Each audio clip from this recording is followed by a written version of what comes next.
got what it takes. The challenge will be tougher than ever.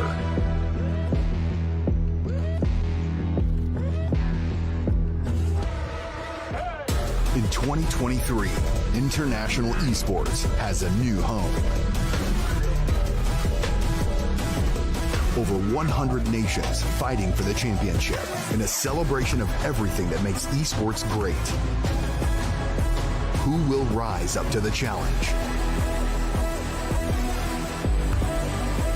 Who will be the world champion?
Think you've got what it takes. The challenge will be tougher than ever.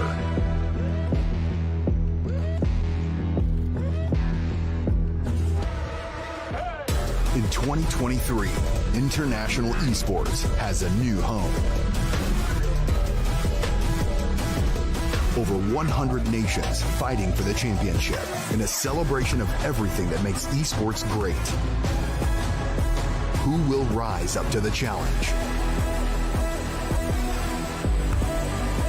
Who will be the world champion?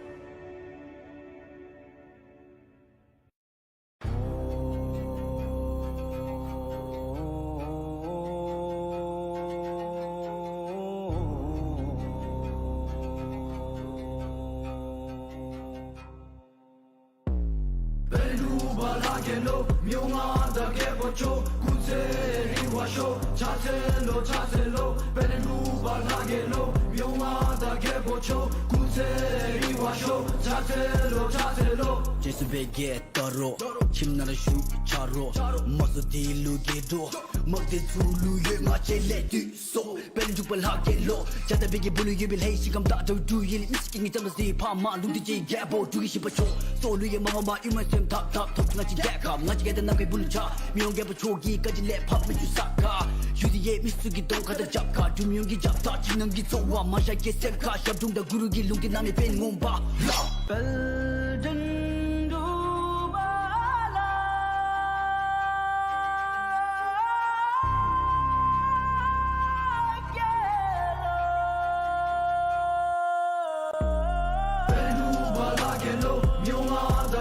cho kutse riwasho chase lo belendu ba la ke lo myonga da ke bocho kutse riwasho chase lo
Think you've got what it takes?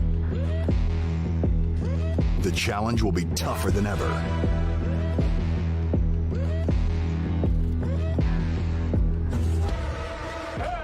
In 2023, international esports has a new home. Over 100 nations fighting for the championship in a celebration of everything that makes esports great. Who will rise up to the challenge? Who will be the world champion?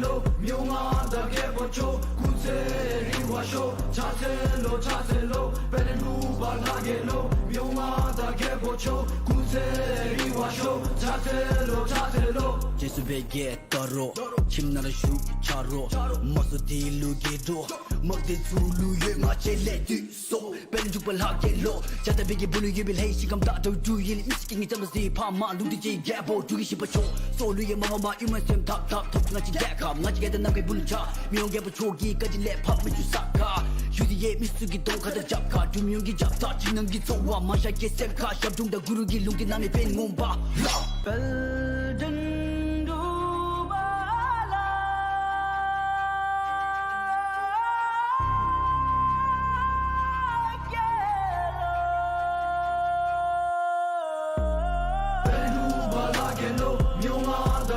ချိုကုစဲရီဝါရှိုချာစဲလိုဘယ်လူပါနာကေလိုမြုံမာတာကေဖို့ချိုကုစဲရီဝါရှိုချာစဲလို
think you've got what it takes.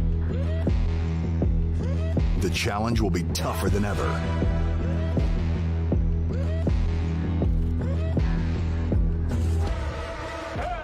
In 2023, international esports has a new home. Over 100 nations fighting for the championship in a celebration of everything that makes esports great. Who will rise up to the challenge? Who will be the world champion?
They did say that if you cannot do it in one go, do it on the second go. So this is day two, ladies and gentlemen. Welcome to the PUBG Mobile Bhutan Cup Major League Finals. Bringing you the action right now is yours truly, Pika, and I am joined by my partner, who I have debated and conversed for the past half hour, right here, right here, basically. That we did. That we did. Yes. Good evening, guys. My name is Anduin's Highgrounds. I know it's a mouthful, but you can just simply call me Anduin HG for short. Okay. So, Pika, we are joined today by our, participants, and not just our participants, but our, viewers as well, live from Bhutan. Thank you so much, of course, for watching and for viewing this stream. And if you are really supporting your teams who's participating in the finals, please do not be afraid to hit the like button, share the stream, guys. Invite your friends to watch the tournament with you, and of course, we cannot wait to witness the battle that is about to happen in day two of our tournament. It was quite a crazy, crazy day one. But first and foremost, ladies and gentlemen, why are they even vying, for for this prestigious honor? Because just because of a really, really staggering amount of our prize pool, ladies and gentlemen. Just 30,000 NU. Oh my goodness! Look at that, Anduin. That is Yes. that is the lion's share of gold, right here. So again, our teams have fought tooth and nail during qualifiers as well as direct invites, just so they could prove themselves worthy of taking home such a prestigious prize. Now, ladies and gentlemen, before we just, before we make the action happen, or we call the action as it is, this right here is not just for one team, just to clarify that. And again, I'm doing this is of course a valid enough reason for our teams to duke it out, right? Yes, it is. It is. I mean, who can actually, say no to the amount of prize being displayed in the screen a while ago? And if I will be receiving that amount, I'm gonna go nuts. Okay, I'm gonna go nuts. And it's not just about the prize pool. It's not about the money. It's about the honor of representing your country in the nationals. That's true. That's true. It will take a bit more of a grind, but ladies and gentlemen, the grind has indeed started yesterday. It is going to continue today. And these teams on our leaderboards, ladies and gentlemen, have shown us what it is all about. Let's start off, of course, Ooh. with Ryu Esports, who have scored 2 chicken dinners yesterday, Anduin. Oh, they did. They did. I mean, that's two winner chicken dinner. They Hey. killed lots of chickens here, but scoring the total points of 74, they definitely proved themselves forced to not to be messed around with. And of course, if ever it is followed by Rush B Esports, I am really impressed by Rush B Esports performance yesterday, because despite not having win any chicken dinner at all, they were able to secure the second spot in this tournament. So if you will be asking which of these teams will be my biased Pika, I'm gonna go with Rush B Esports, because I think this team has a lot to offer, and we have not yet seen their best performance in this tournament.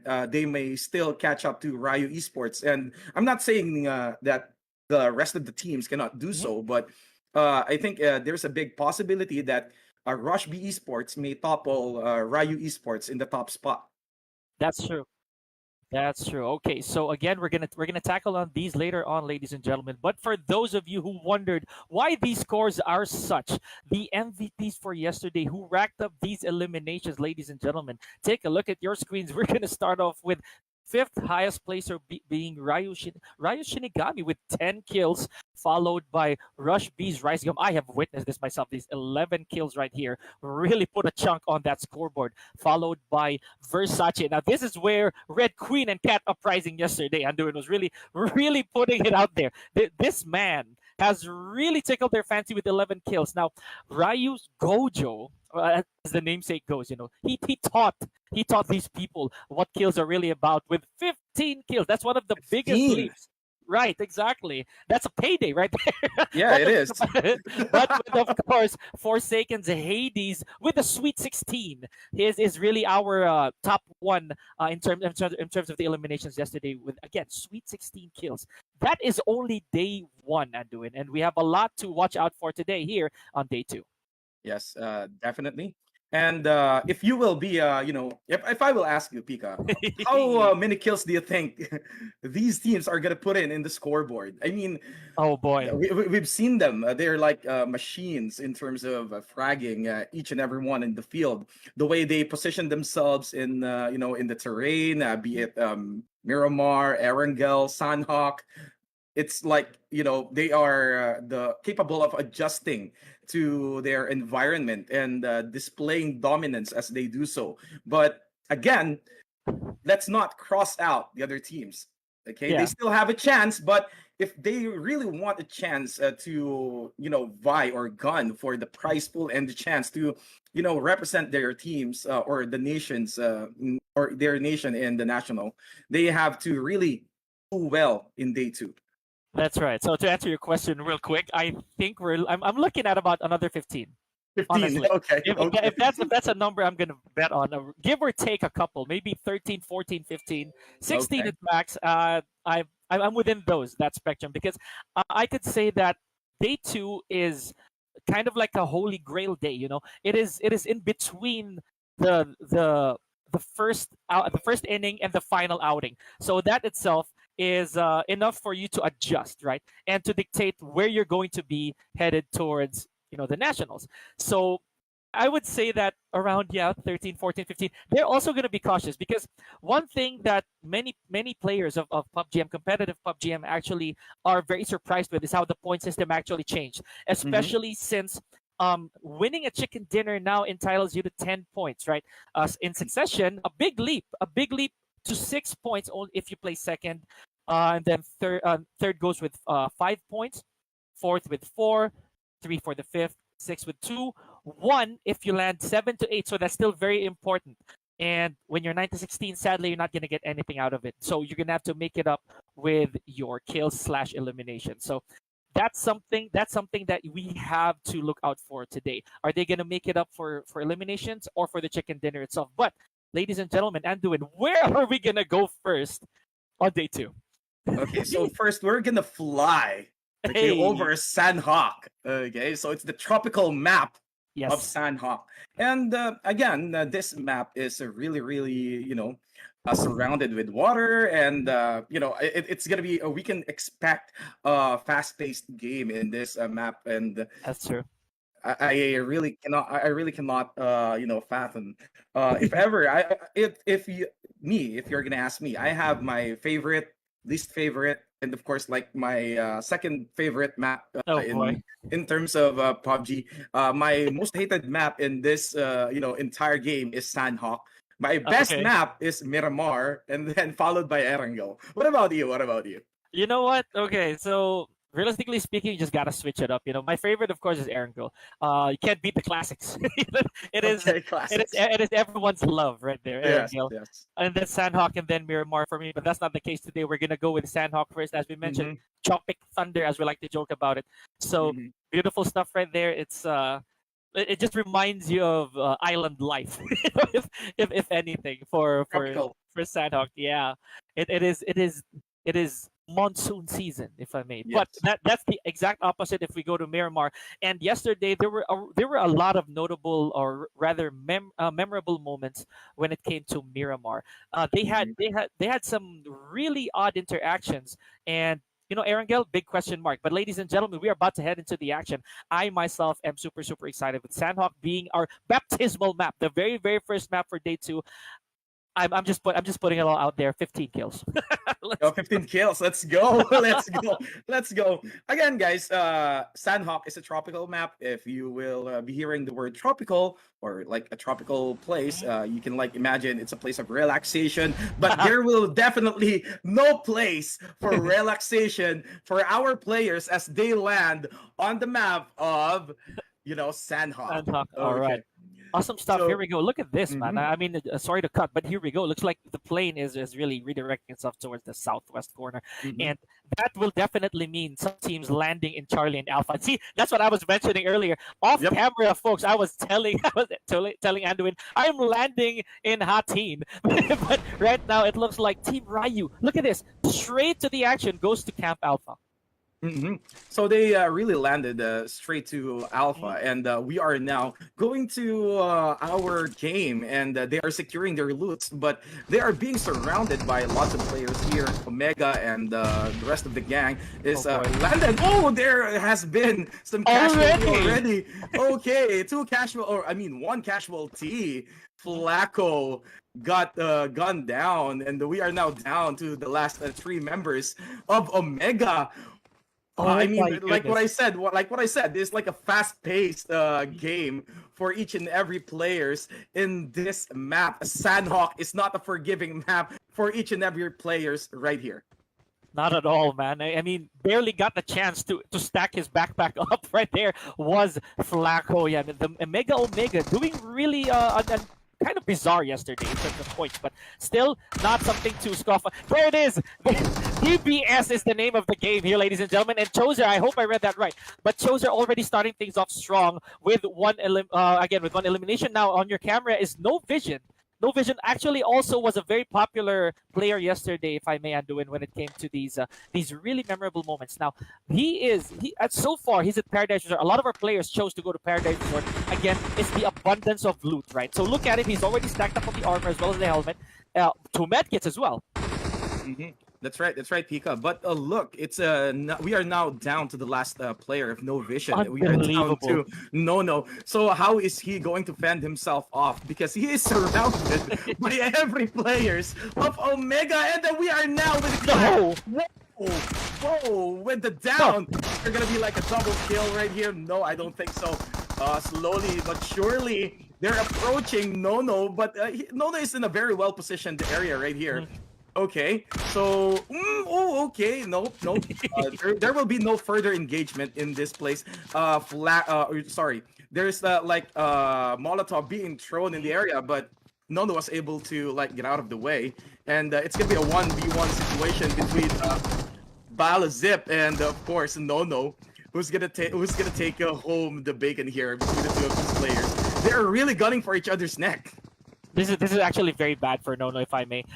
He does have a little bit of he has the advantage, I would say. Oh my goodness, just like that, and Choser guns him down. This is what I was about to say earlier. It was actually a 2v1 that there was gonna be a good trade on the side of Mega Omega right there. So good stuff. And Nono, the final man of their team. Literally gone. I cannot believe my eyes. Just like that, we are down to 14 teams right here. And here, Peling right here. He's just gonna be super careful. No eliminations yet on their teams, but again, this is the part of the game that you have to exercise your patience, right? So you know for a fact that you're in boot camp. Again, it's a spot where a lot of players will usually drop. And we have an S12K right there on the stray. I don't think he's going to pick that up. This is Bull. Yesterday, Bull was one of the last remaining members, or rather one of the most notable players in his team to actually stand the test of other opposition. So here we go. Starting things off quite strong. Team Raids just slowly again getting their footing. Apparently, there's really nobody where they landed. The boot camp, supposedly a very stacked location here at Sandhawk, but looks like they have it all to themselves, Anduin. Yep, and there's no one to contest their location, Pika. And again, like what you said earlier, patience is really something that you need to exercise in terms of playing this game. Because if you ran out of patience, if you are really itching for a gunfight, then you can just simply run out of the open and let the other teams gun you down. But we have G Gang right here, also being patient with their locations. But again, we have Lucy right here, or Lucci right here. He's a bit far away from his teammate. Okay, that is something that I want to point out, because like what's happening right here, it's Lucci being gunned. Okay, Gojo got knocked down. Okay, Gojo is down, but I don't think there's someone near him to revive him. Shinigami, just within reach. Okay, so good stuff right here, and it looks like it's already a high ground battle right here that we're seeing, Anduin. And as we mentioned, patience is the key. However, points will not wait for your patience. That's the sad reality. So I think they're really gonna go for it with a QBC and again an AKM right here on Lucci's side. I think he has enough weapons for that encounter. Now Aris, on the other hand, I think is pushing a little further. Towards he has to go to his teammates. The encounter is not looking really good. Oh my goodness, and there it is. The care of the DBS. Lucci is gone. My goodness, here we go. Followed by Game Boy. And JOD is also gone, and we only have Rest as the remaining players for G Gang. Aris here, ladies and gentlemen. Yeah, Aris. And I don't know what is Aris going to do here, because it's really, really difficult for you to survive on your own in terms of PUBG. Because if you come across with a team with more than 3 or 4 with like 3 or 4 players left, it's gonna be difficult for you to win against them. And at the same time, if it's really a notable moment if you will be able to clutch something out of that situation, if you will be able to do something and redeem yourself. Okay. So we have here lots of players being scattered around the map. We have the Foxy Esports being in Hatin, your favorite part of this map, Pika. They know what's up, man. Like, they absolutely know what's up. They've been Hatton. Again, they made that location their own for the time being. They know that time is it's of the essence, yes, but the circle actually still permits them to do that. You know, the blue Grim Reaper, as I call it. It's not yet doing them any violations. It's not hurting them at all. But Hatton right here belongs to Foxy with Sasori. And again, Foxy Esports, one of the teams yesterday who actually did very, very well, quite spectacularly, very high up, I believe, on the board. I think they still belong to our top 10, if I recall correctly. Now, having said that, I would dare say, Anduin, that these encounters very early on, this could take a mental toll on the players as well, because they again, not only do they have to recalculate their ways on the next map, but even their approach, right? Oh my gosh, somebody already went to a loot, already went to a crate. So that means exclusive weapons, again, weapons that you don't really find around, right? So that could also mean a DMR. That could mean really, really good snipers. Here we go. So this is, I don't know any, if I'm reading this right, because if I remember correctly, that is how you read I don't know any's name. It's IDK. I don't know any. It's IDK any, or I don't know any. Here we go. Already has an encounter between Aris, and he has to be super careful. Again, this is one of the good perks that we have at Sandhawk, right? You see how these boulders are actually really giving them enough traction, just a little bit more of cover fire, of cover from that crossfire. So Highgrounds belongs so far to NGT. But look at this, Ryu. There's one member of Ryu who is still on that rock near that compound, still kind of safe. But Jam Yang, here we go, ladies and gentlemen, is inside a compound. And this is good. This is good because there is a buddy. It's a buddy system that they're going for right here. And Rice Gum, you see this? This is what I was talking about. They are inside this compound, but at the same time, they're not giving away any information. No stray bullets whatsoever.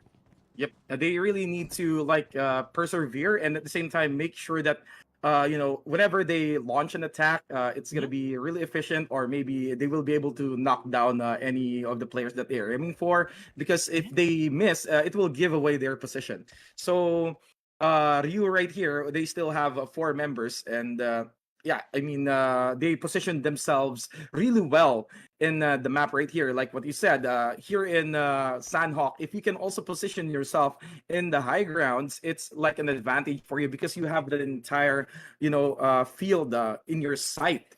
Okay, if you see someone running, you can just simply snipe and gun them down and eliminate them in the process. But here we have one from ZTs right here. We have Twitty, and then Jason. Okay, we are now going to. Okay, hey, Jason. They are really moving from one place to another, looking for another spot for them to lurk, or not really lurk, but camp in and maybe secure that particular spot because they think that particular spot is already compromised. The enemies have all the information that they need. So that is one thing that they really need to do. They need to move out, and we are now going with Rush B. This is one of the most promising team in this tournament because they landed on 2nd place, even though they didn't win any winner chicken dinner. I think they are hungry for chicken right now, Pika. Definitely.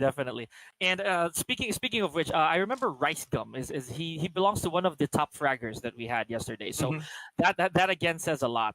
And that being said, here, ladies and gentlemen, it's one of those moments where you have to establish a bit of dominance, because right here, Team Val, right here, they if this is Valorous, if I remember correctly, they kind of do have, again, the patience game is still on their side, but one of them is bleeding already. Calden needs to find cover at this point, ladies and gentlemen.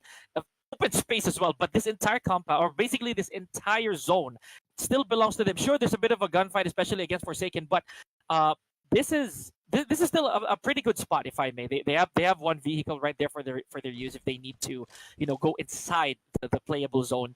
So here, Tintin, I think Tintin has a bit of information, as well as Kinley. This is one of the reasons why, again, I think patience really comes into play. We do have a bit more time on our hands here, ladies and gentlemen, with 13 teams, and this early on in the game, however, I think they're also trying to see how the players rotate, right? I mean, rotation here in PUBG, it's really crucial because, again, even if you know the map, you don't necessarily know exactly who or where your oppositions will be.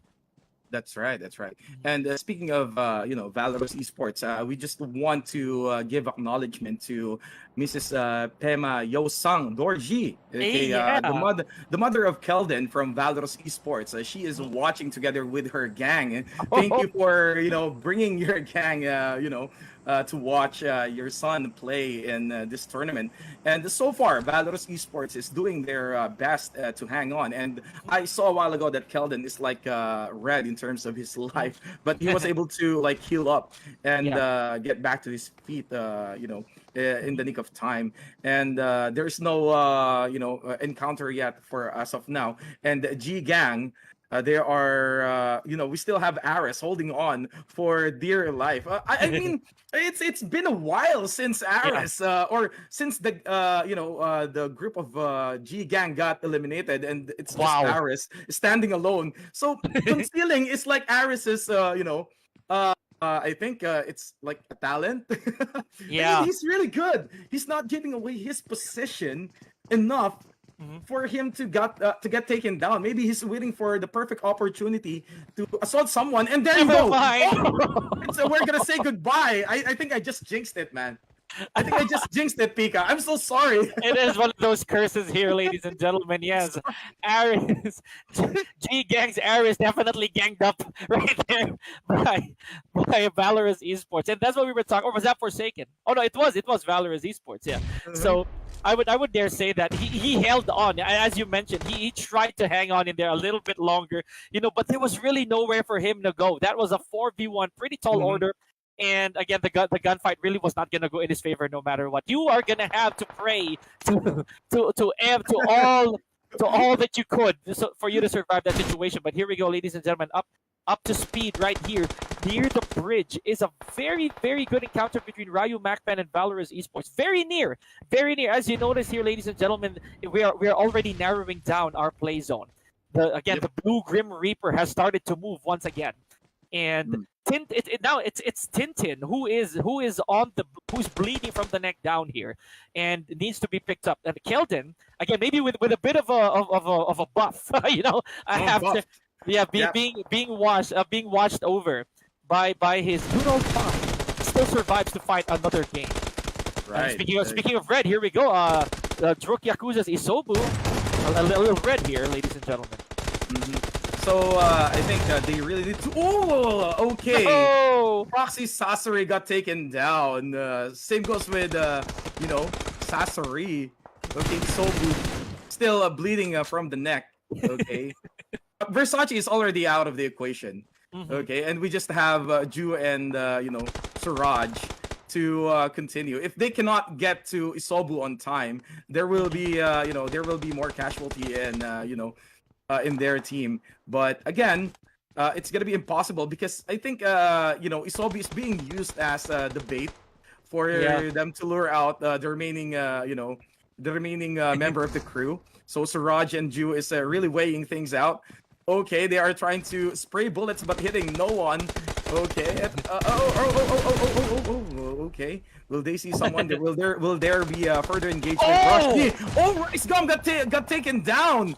Okay. Wow. Okay, Virus is also taking damage, and he's gonna heal up for a while.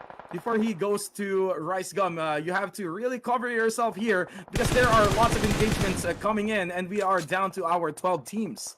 As we said, that Area 51 also putting in the hurt on Ryu Macpen, I believe. Here we go, ladies and gentlemen. Now, Kiddo 69 is again in a very peculiar situation. He really a precarious situation rather. He does have one elimination on his belt, but Rice Gum, literally their gunman at the moment, was he was for a moment there, Anduin. He was actually on his knees there. Just a quick peek, and he ate lead for a good moment, but here turned into tombstones already is Versace and Misobu. Now it is up to Du and Suraj here, ladies and gentlemen.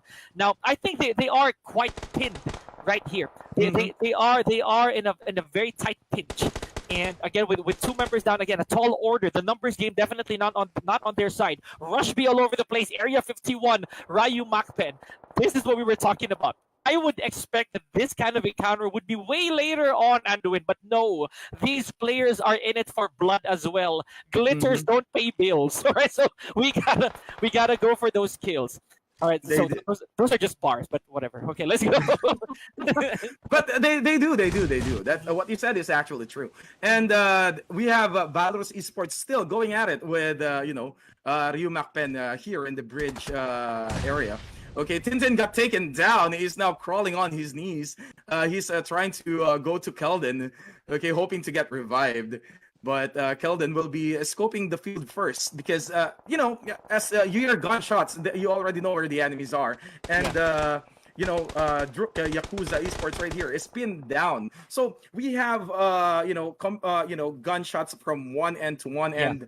There are like teams gunning for each other's neck. We have Ryu Macpen fighting with Valorus Esports, and then we have Yakuza Esports fighting with Foxy Esports right here, and Rush B as well.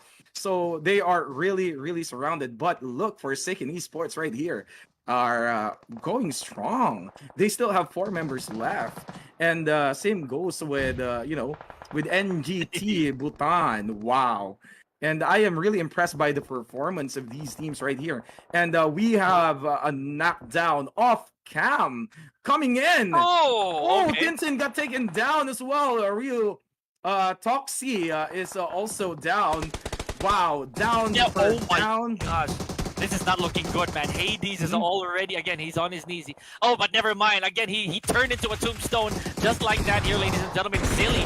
A bit red here. A little bit of an engagement against NGT, but wins the gunfight. Godson. Oh my Godson, rather. Oh my goodness! Already starting things off quite powerfully here. I'm not even gonna doubt it because there's a reason why Forsaken Esports, basically Forsaken Reborn, rather, if I'm gonna correct myself, Forsaken Reborn is really high up on the leaderboards just because they win their gunfights almost all the time. Rush B still complete here, ladies and gentlemen, so they do have the numbers advantage. Valor is not very far behind, and damage being inflicted here, ladies and gentlemen. There's still 2 members of Foxy, however, Anduin. Let's see how this is going to work. The vest of Rice Gum has already been compromised, and he does have a bit of a...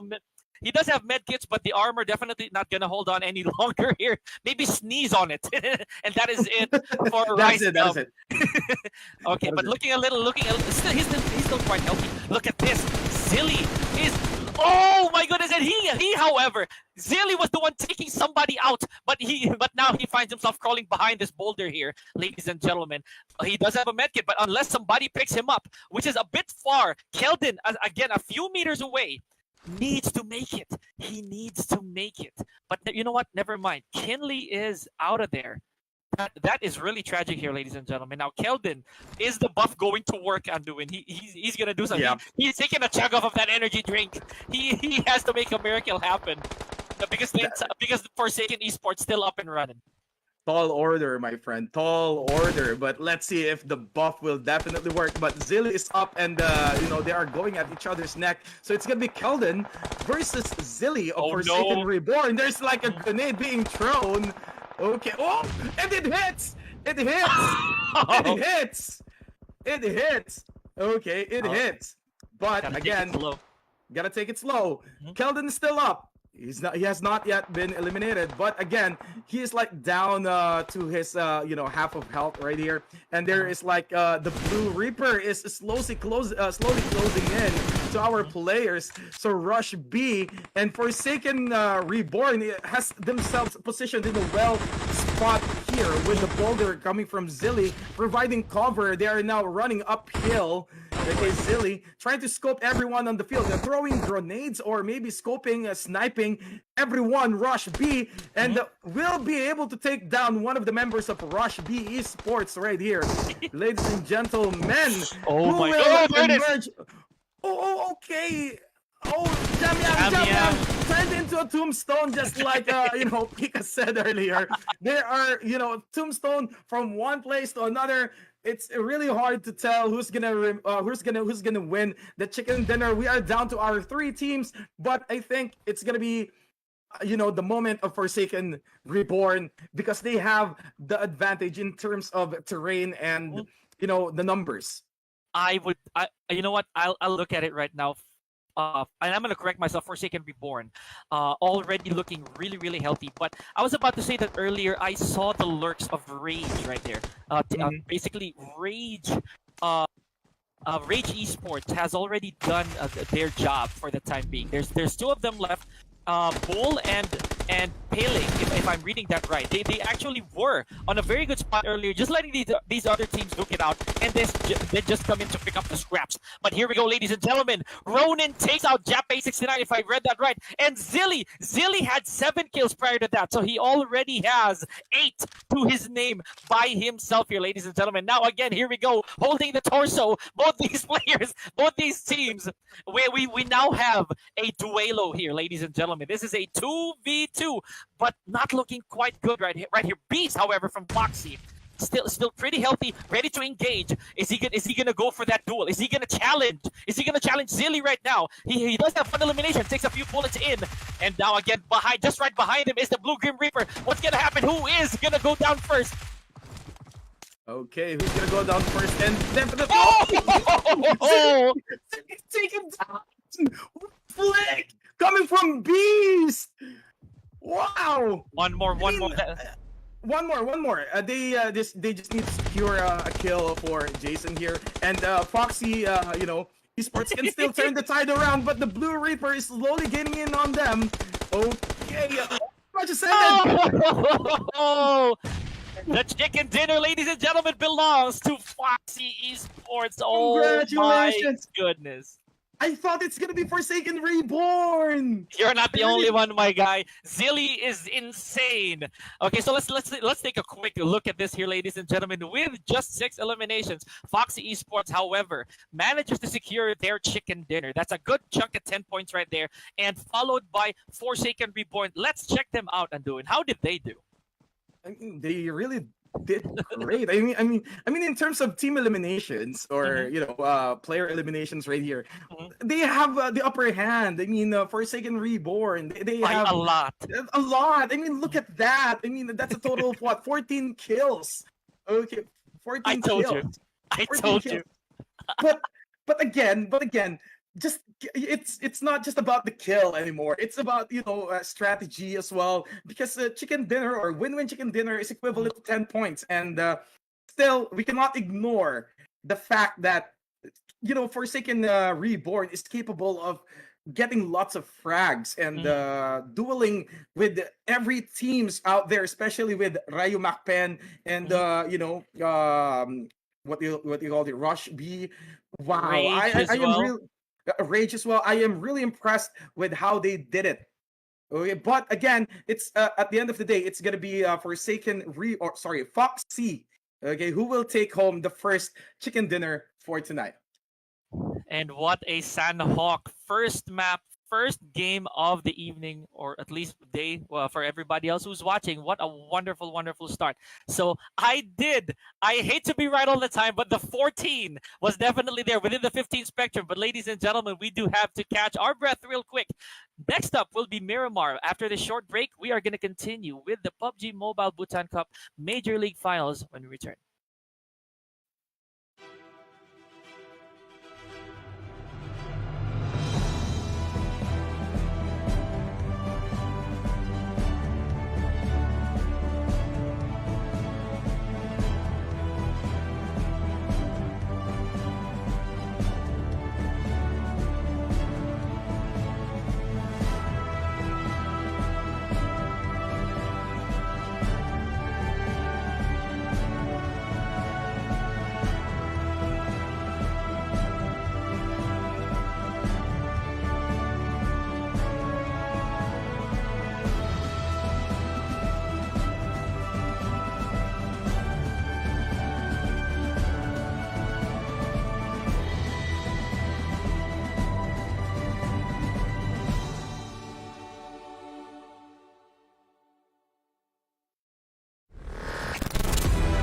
think you've got what it takes.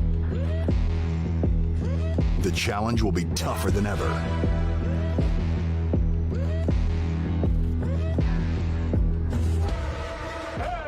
In 2023, international esports has a new home. Over 100 nations fighting for the championship in a celebration of everything that makes esports great. Who will rise up to the challenge? Who will be the world champion?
Good evening again, ladies and gentlemen, and we are back together with my partner Pika Anduin HT right here. And again, welcome to the PUBG Mobile Bhutan Major League Cup Finals for this evening. And of course, we just witnessed the non-stop gun action, gun pack action a while ago. We witnessed lots of upsets a while ago. I mean, I was really hoping that, Forsaken Reborn is going to bring home the first win-win chicken dinner. But unfortunately, Foxy Esports was able to steal it from them. But I would love to discuss more about this with my partner, Pika. So what do you think went wrong with the last game, Pika? Yeah, but again, welcome back, ladies and gentlemen. So first and foremost, congratulations to our, the first winner chicken dinner we got being Foxy Esports. So, apart from what went wrong, let's talk about what went right. So in that entire exchange, I do think that composure really was the key for Foxy Esports. Again, the positioning was really supposedly on the side of Forsaken Reborn, and again, I would dare say that they they just hang on to their, if they would have just hang on just a few more seconds, played a bit more tactically. And again, it's not to discredit what they did. It's just really a matter of those last few micro decisions, right? Those gunfights that you could actually win. That will make the difference. And speaking of gunfights, one of the most memorable situations, or rather memorable people that I saw who made himself known really today, is Zilly. So man, 8 frags, 8 eliminations to his name alone from Forsaken Reborn. That has to be some kind of record for today. So he I don't think he really wants Hades to get all the fun, you know. So I don't know. I Right. mean, I'm pretty happy with what I'm seeing. But with this next map, I don't know if they're gonna be reformulating their approach or they're gonna stick with the old plan. I'm talking about Foxy Esports, by the way. They might just be, they have momentum on their side, right? A team that's still hot off of a good showing will most likely carry it over for the next game. So I don't know, Anduins. I have high expectations, and again, even after not getting that chicken dinner, Forsaken Reborn is still very high up in our leaderboards. That's right. That's right. I mean, they managed to secure at least 14 kills Mm. alone. That's for the side of Forsaken Esports. They managed to like frag 14 people in the battlefield a while ago, bringing their score up to 20 because they just placed second in in the match a while ago. So still, I mean, the night is still young. We still have lots of gunfights to bring you guys. There are still plenty of opportunities for our other teams to catch up, and definitely with our second map, Miramar, the barren desert of Miramar. There you go. Oh my goodness. Okay, so ladies and gentlemen, we have a love-hate relationship with this map right here, because this right here is actually Anduin's. Favorite map. He reveres this map to its core. So me, on the other hand, I cannot deal with the drought of Miramar here, ladies and gentlemen. With a lot of again, a lot of obstacles, a lot of. But the thing is, the obstacles in this map are not actually in your way. It's the lack of it thereof. So we do have a lot of high terrains. And in the same manner, lack of cover. There may be some trees every now and then, but again, the logic of this map is that it's absolutely dry. So this is something that you can't really rely on bodies of water. While there may be some boats every now and then, it's really more on these off roads, these standard sedans, these UAZs even every now and then. Not to mention the weapons that you can bring. You have a lot of these 12 gauges here, Anduin. It's because the close quarters of Miramar, they're definitely not one to scoff at. Yep. Speaking of obstacle that you just mentioned a while ago, since there are few obstacles here, so sniping is one of the options Oh here. yes. So, I mean, there are few places for you to hide. You may hide, but definitely not forever, because sooner or later, each and every single team will have to relocate their position, and at the same time there will be an encounter between these Right. teams right here. And if you really want to frag lots of players here, being a sniper is not a bad option for you. If ever you can grab one with a very good scope, that's really a very good option for you in this map right here. That's why I love Miramar, because I love sniping. I used to play lots of sniping games when I was a kid, but again, here in Miramar, when I played PUBG, I always look for a sniper rifle, then improve the scope from time to time, and then search for players whenever they are running in the field, because again, lots of sands, less buildings, Lots of boulders as well. Okay, so lots of boulders as well. if you're gonna be lucky, you can pick up a Winchester on the way. But I would honestly be I personally would be so cautious of these close quarter encounters. Basing on the track record yesterday, a lot of these memories were made in Miramar. So, ladies and gentlemen, before anything else, we would just like to take you to the action already, so that you no longer have to take it from us. Now, again, the plane is now coming off of these southern position of Miramar, headed toward. Wow, okay, this is an interesting choice already. Already dropping off again. This team. Team Ryu Esports already jumping off and goes to Puerto Paraiso. So again, another unusual spot right here. Just in my opinion, because it kind of drifts away from the usual spots like El Pozo, even Los Leones. But again, there's definitely going to be a plan here, ladies and gentlemen. Yeah, speaking of unusual position, Rush look at B. look at Valorant Esports as well. Mhm. Look at Valorant Esports. They are like scattered in the map. Okay, but we are now looking at Rush B, but one of their teams are really exposed. Again, encounters can happen here, especially if one of the teams will be able to pick up their early equipment or guns, and they saw you running in the open. They can just easily gun you down. And speaking of which, here it already happened, just like what I predicted. I hate being Really? right too. I hate being right sometimes. Okay. Early So, encounters here. Early encounters here. So Ryu Esports right here, and of course we have Tweety. Tweety, ooh, being thrown like with a Molotov right here, but was able to dodge it. But no armors yet. Definitely with a gun in hand. Let's see what he's going to do here. First, that was the first casualty on the side Mhm. of Zero Tolerance. Good stuff. Right. Okay, here we go. Tweety already encounters a gunfight. Now, this is what I was talking about. He actually has a Winchester in his pocket. If I'm seeing that right, his M16A4. That's not going to help him so much. But here we go. Druk Yakuza's due, trying to help out Suraj. He's definitely looking quite red right here.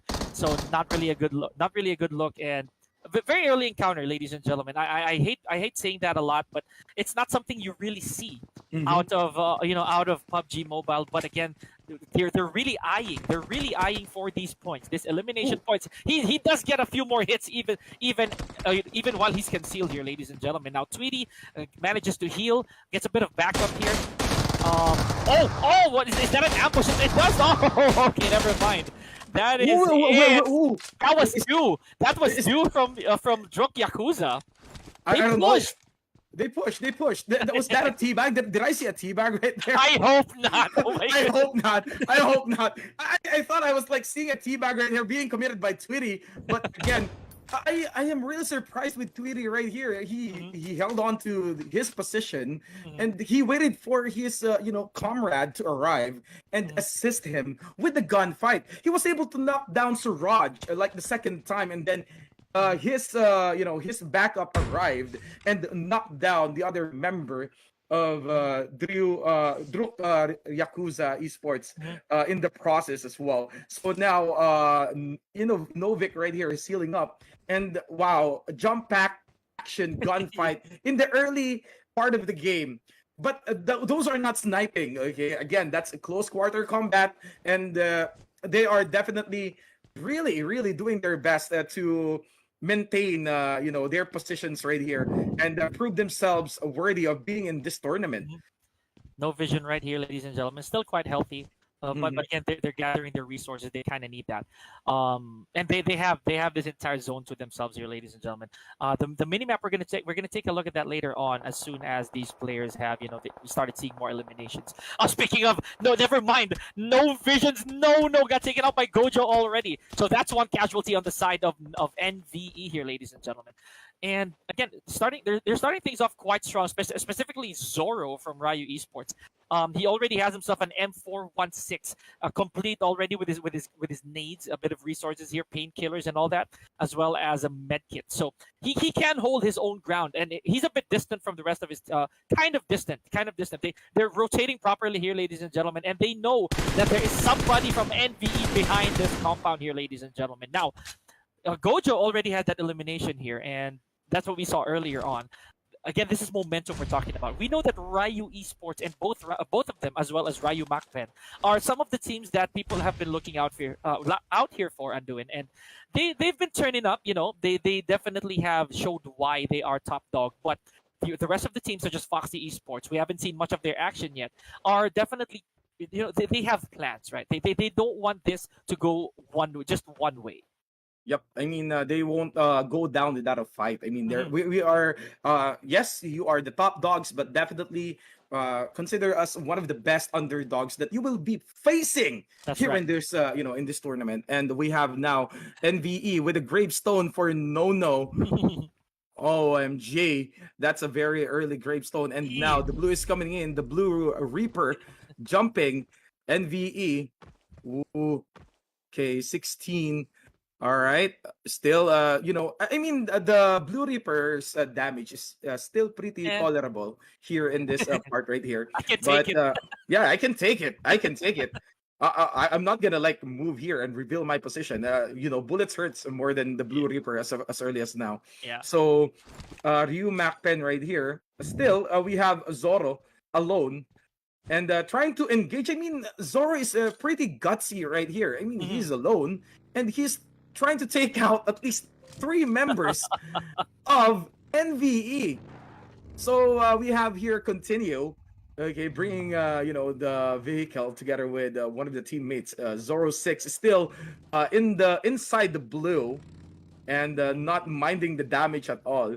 But Yeah. now approaching the vehicle. Okay, we are now going for a cruise, and we are going for a cruise. Definitely, Toxie trying to snipe out the rest of the NVE members right here, but succeeding, not succeeding in return. Oh, okay, this is really a cruise.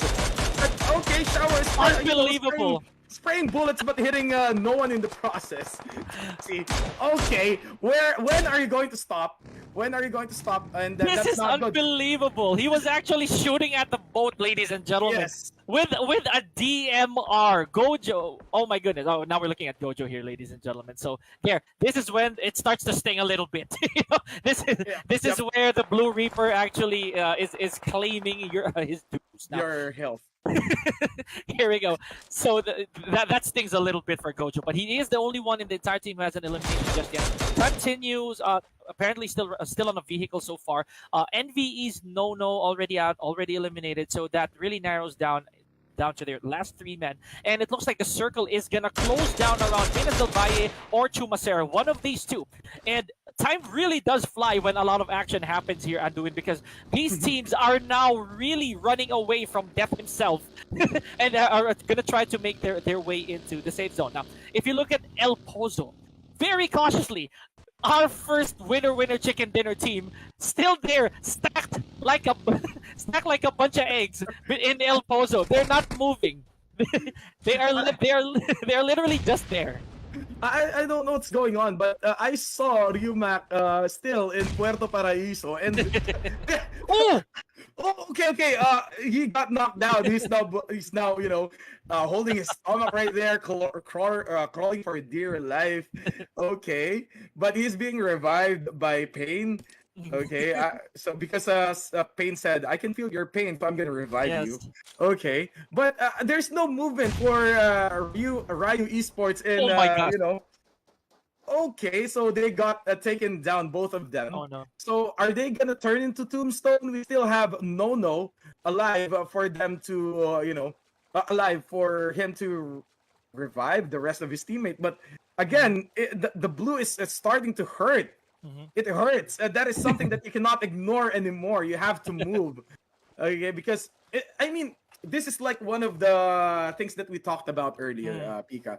If the blues, you know, radius is not really in your favor, it's gonna be hard for you to like revive your teammate as well.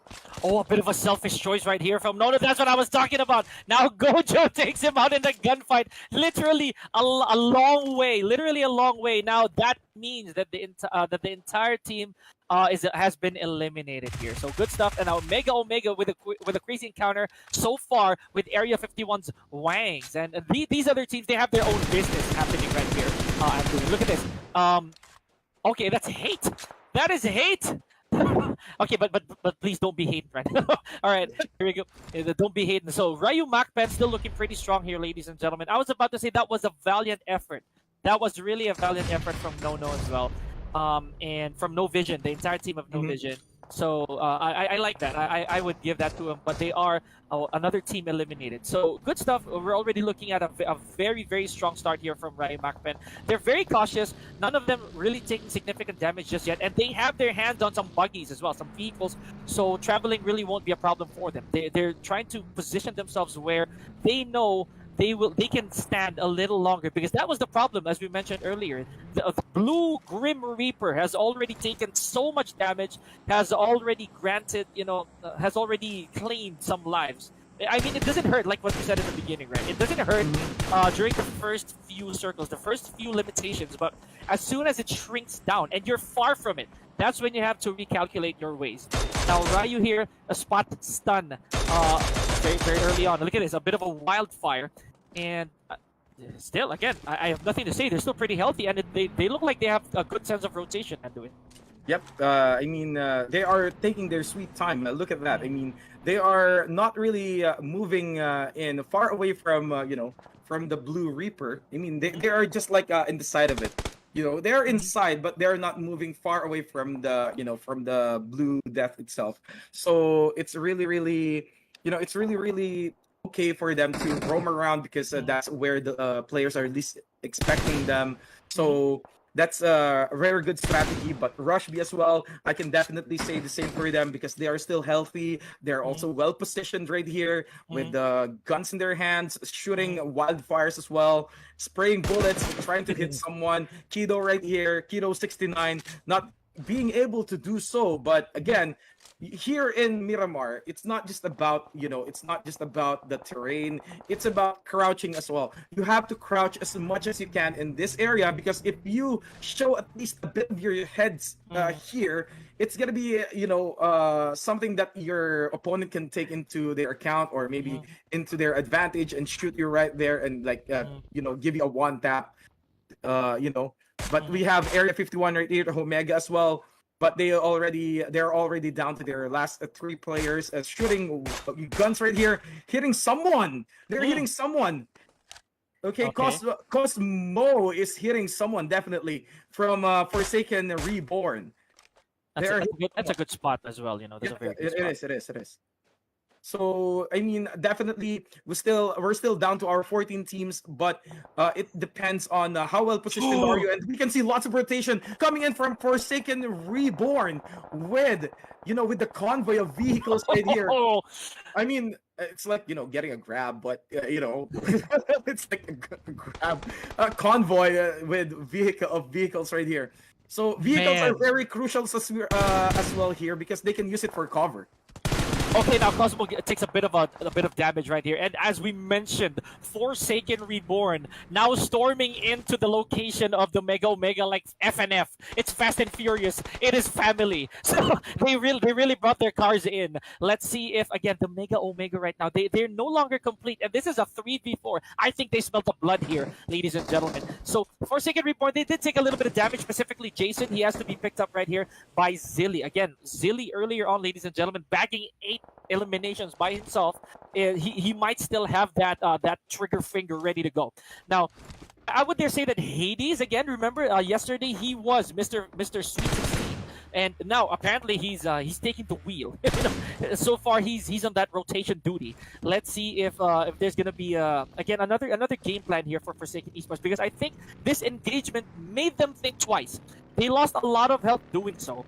So yes, as I was saying right here, they are regrouping, they're rotating. I'm just not sure what the plan is here for them just yet. So again, here let's check out Rush B, again one of our most promising teams so far. Rice Gum, again a designated medic for this very second. Beerus is bleeding, however, very very badly. Right. I mean, Beerus is really bleeding bad, but he can easily recover. So it's really, really good that you are well positioned here. Oh, okay. Another med pack being exhausted here by Rice Gum. Again, it's like the designated medic, like what you said a while ago, Pika. If 2 of them will fall, like Beerus, Kido. It's gonna be Rice Gum who will be there to resurrect them, or maybe even revive them, maybe provide med packs if necessary. But Mac, one from Ryu Mac was able to take down someone, and there are trades coming in. Yes. In terms of and again there it is down there again. So there are lots of actions happening out of our scope right here, but definitely trades are coming in from these teams right here. So Sar Joey is being knocked down. So we have Ross and Bull to revive him. But how are they going to do that? That is the question. Because we have right there, and there, here comes the blue. Here comes the blue. Here comes the blue. You cannot ignore that. You have there you go. The blue death. The blue death strikes again. Strikes again. Ross is down. Sorry, Joey. Oh, and just in the nick of time, got revived by Bull. Got revived by Bull. Is it gonna be Ross's turn to get revived? Okay. So no, never mind. Oh, never mind. It's gonna be the end of the line. A two-piece right there from Ryu Macpen's again Momo, if I saw that correctly. I hope I got that right. It was again very good trade so far, and he looks like again from Ryu Macpen the man of the hour so far. We don't know that for sure yet, but here we go. And we had one casualty from this team, specifically K Max, ladies and gentlemen, and we saw that was a really good exchange. Anduin, good attempts right there, and. I was about to say that that's the problem. That is what hurts me the most looking at Miramar, man. Like, a lot of these encounters are without shade. They are without cover at all. So you will definitely have to channel your inner matrix and dodge these bullets. So you're going to have to channel your inner matrix and dodge these bullets whenever you can. Now, Hades, again. He's burning. Good Lord, he is on fire. So this is not looking really good for Hades. He has to use one of these 4 medkits that he has already. Good, just in time for him to be able to engage into another gunfight. Now Wimpy from NGT from okay, here I was about to say that I was literally about to say that they're not looking very, very strong right now, only having 1 elimination so far, and Godson is not so near him, and 2 versus all these other squads is again a tall order, and we've seen this happen, these ambush positions from Forsaken Reborn. Okay, I think they can smell it. They know. They can feel it. They can feel it in their skin, definitely, that there's going to be an ambush. But look at this. We have the NGT Bhutan, Wimpy, being surrounded. He's all alone. No. He's all alone. He's being surrounded here by 2 teams, by Forsaken Reborn and the other team. So I didn't get the name of that team. So look at this. It's going to be really hard for them. I mean, Godson is far from Wimpy. Wimpy is now surrounded by these teams right here. So what is he going to do? That's a tall order. If he wants to get out of there alive, he must at least take out one of the teams, or maybe at least 2 members of the team surrounding him, and then make a run for it. I was about to say, look at how far Godson is from him, man. That is what I was talking about earlier. He's so distant from Godson. Here we go. And as we were saying that, Proxy was taken out by Sasori here, ladies and gentlemen. Gojo, with this DPS, he's positioning himself really properly. He recognizes that he's really far, or rather, he's kind of surrounded by these other teams, right? There's still 2 of them. Gojo has 4 for his team and continue. But again, he can't just peek out of this. That curtain is moving so closely towards them. This is what I was talking about. Continue has to make this car explode, otherwise he can't hide. If he didn't do that, these other teams could take advantage of him, and he will be, again, as toast as this car is. So, Zoro and Toxie already, again, they have become tombstones as of this moment, ladies and gentlemen. Now, we only have a few more seconds before the zone starts to shrink once again. 45 seconds to be exact. And continue... I'm pretty sure he's already radioing his teammate at this very moment, man. I am stuck. you need Mayday! Mayday! Something happened. Come here, Mayday! I'm stuck. You have to help me out here. But we have the last member of Ryu Macpen, trying to aim for cars right here. If he can spot 1 player and maybe take down 1 in the process, that's gonna provide them at least points still. Even though they will be eliminated in this game, because they're down to their last players. And same goes with Foxy Esports. We have Ronan and Muzan Jod throwing grenades, hitting no one in the process because it landed on the top of the compound's roof. But it is okay. He's gonna throw a Molotov. Oh, is that a car? Is that a car? Did I saw a car flying? He's being gunned down. Muzan is down.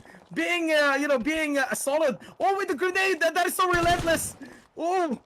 Okay. This is a little too close for comfort here, ladies and gentlemen. Beast from from Foxy Esports right here is gonna be taking on a lot of gunfire here, ladies and gentlemen. He had to ride this buggy and make his way on out of there. He gotta get out and dodge. Oh, okay, there's a teammate. There's a teammate. A little bit of healing here, ladies and gentlemen. Okay, I was about to say that at least you have a buddy for trades, if ever.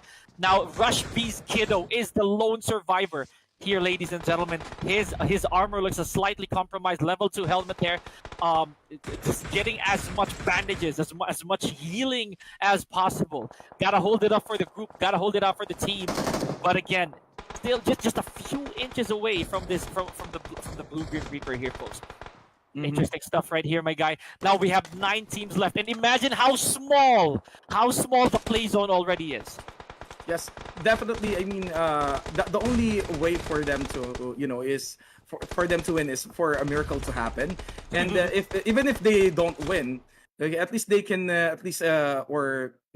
he can at least score some frag and add more points for their team. But we have Mickey taking down Jason Ninja with Keldon from Valorant Esports.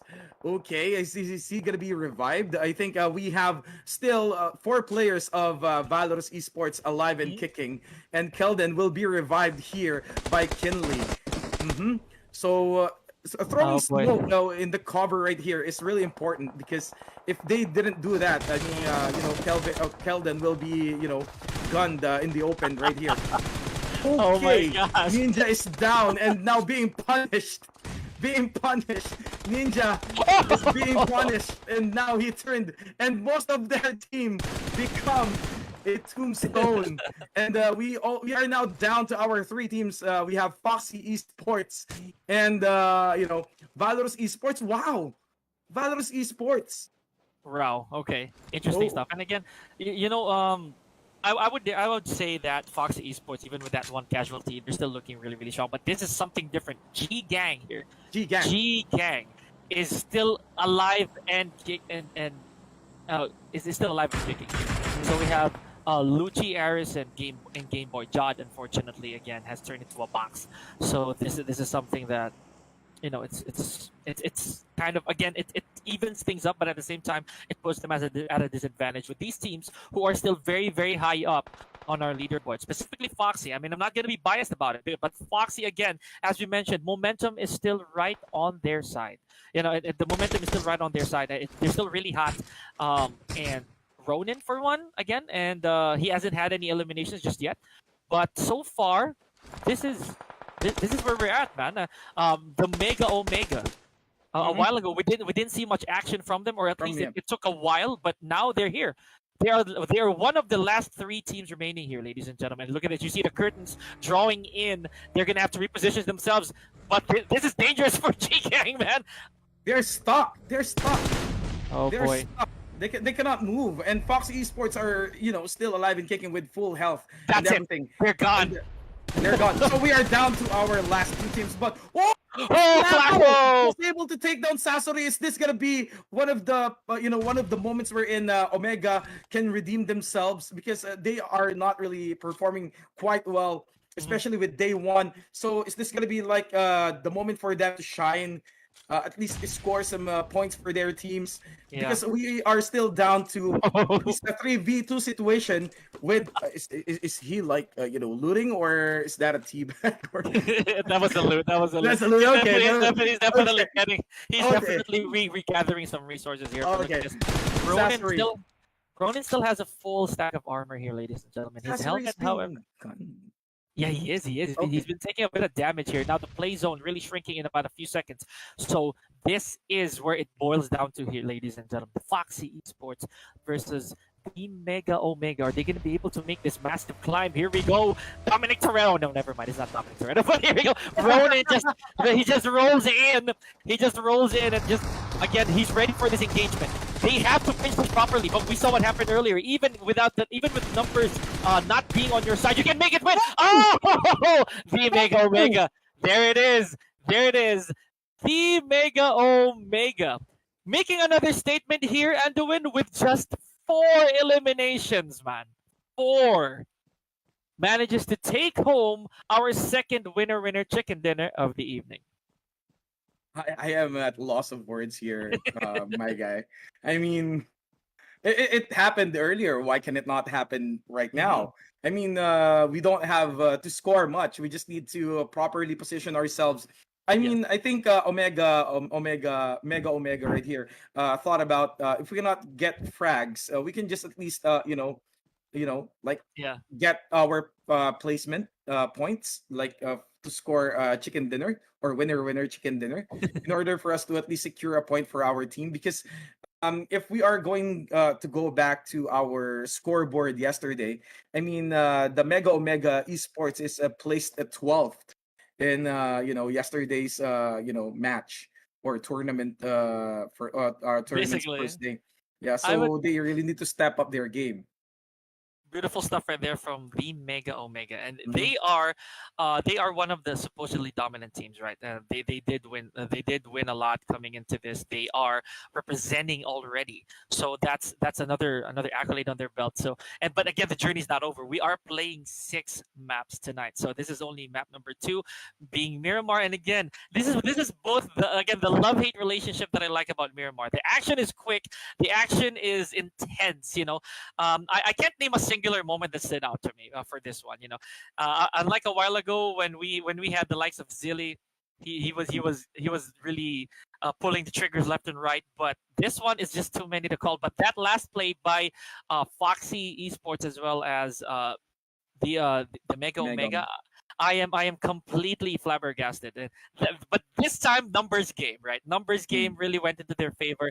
It's a 3v2, not really something that you would want, especially in the very last circle. But ladies and gentlemen, that wraps up map number 2, Miramar. We still have Erangel on the way, but that will have to wait a few more minutes as we take a short break of the here in the PUBG Mobile Bhutan Cup Major League Finals 2023. Yours truly, Pika and Anduin right And here. then We're going to bring you the action in just a few more minutes.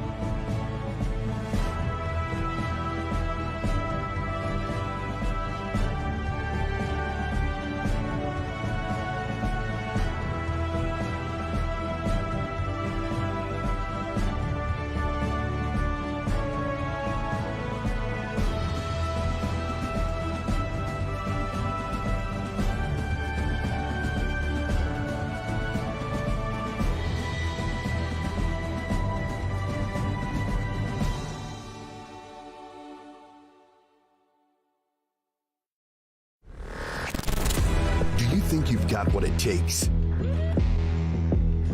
The challenge will be tougher than ever.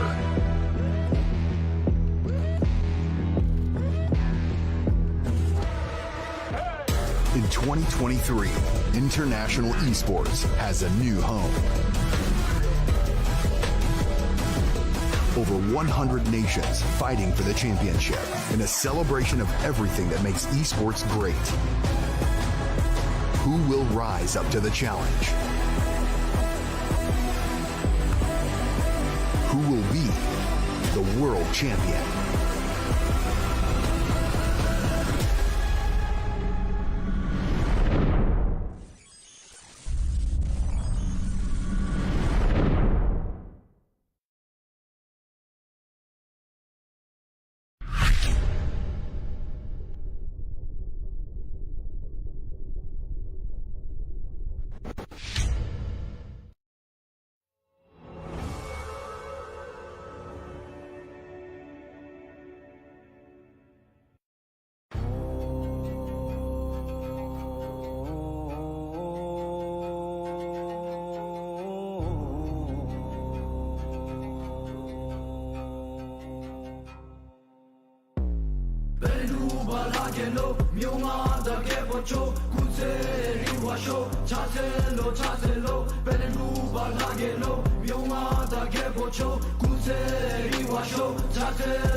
Jesu bege taro chimna shu charo masu di lu ge do mak de tu lu ye ma che le tu so ben ju pal ha ke lo jata bege bulu ye bil hey sigam da do du ye miskin ni tamas di pa ma lu di je ga bo du shi pa cho so lu ye ma ma yu ma sem tap tap tap na chi ga ka ma chi ge da nam ke bulu cha mi yong ge pa cho gi ka ji le pa mi ju sa ka yu di ye misu gi dong ka da jap ka du mi yong gi jap ta chi nang gi zo wa ma sha ke sem ka shab dung da guru gi lu gi na me pen ngom ba bel den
Will 3 be the time for charm here, ladies and gentlemen, as we move on for our third map for the evening, being everyone's favorite, Erangel.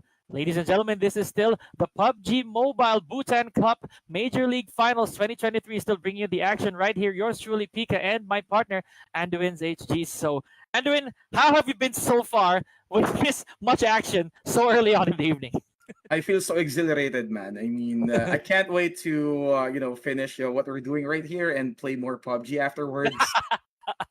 You get what you get what I'm saying. I bet everyone who's watching right now, seeing all the actions happening, they want to get their hands in their mobile device and at the same time play PUBG as they watch our live stream right now. Yes, we are jealous as we can be.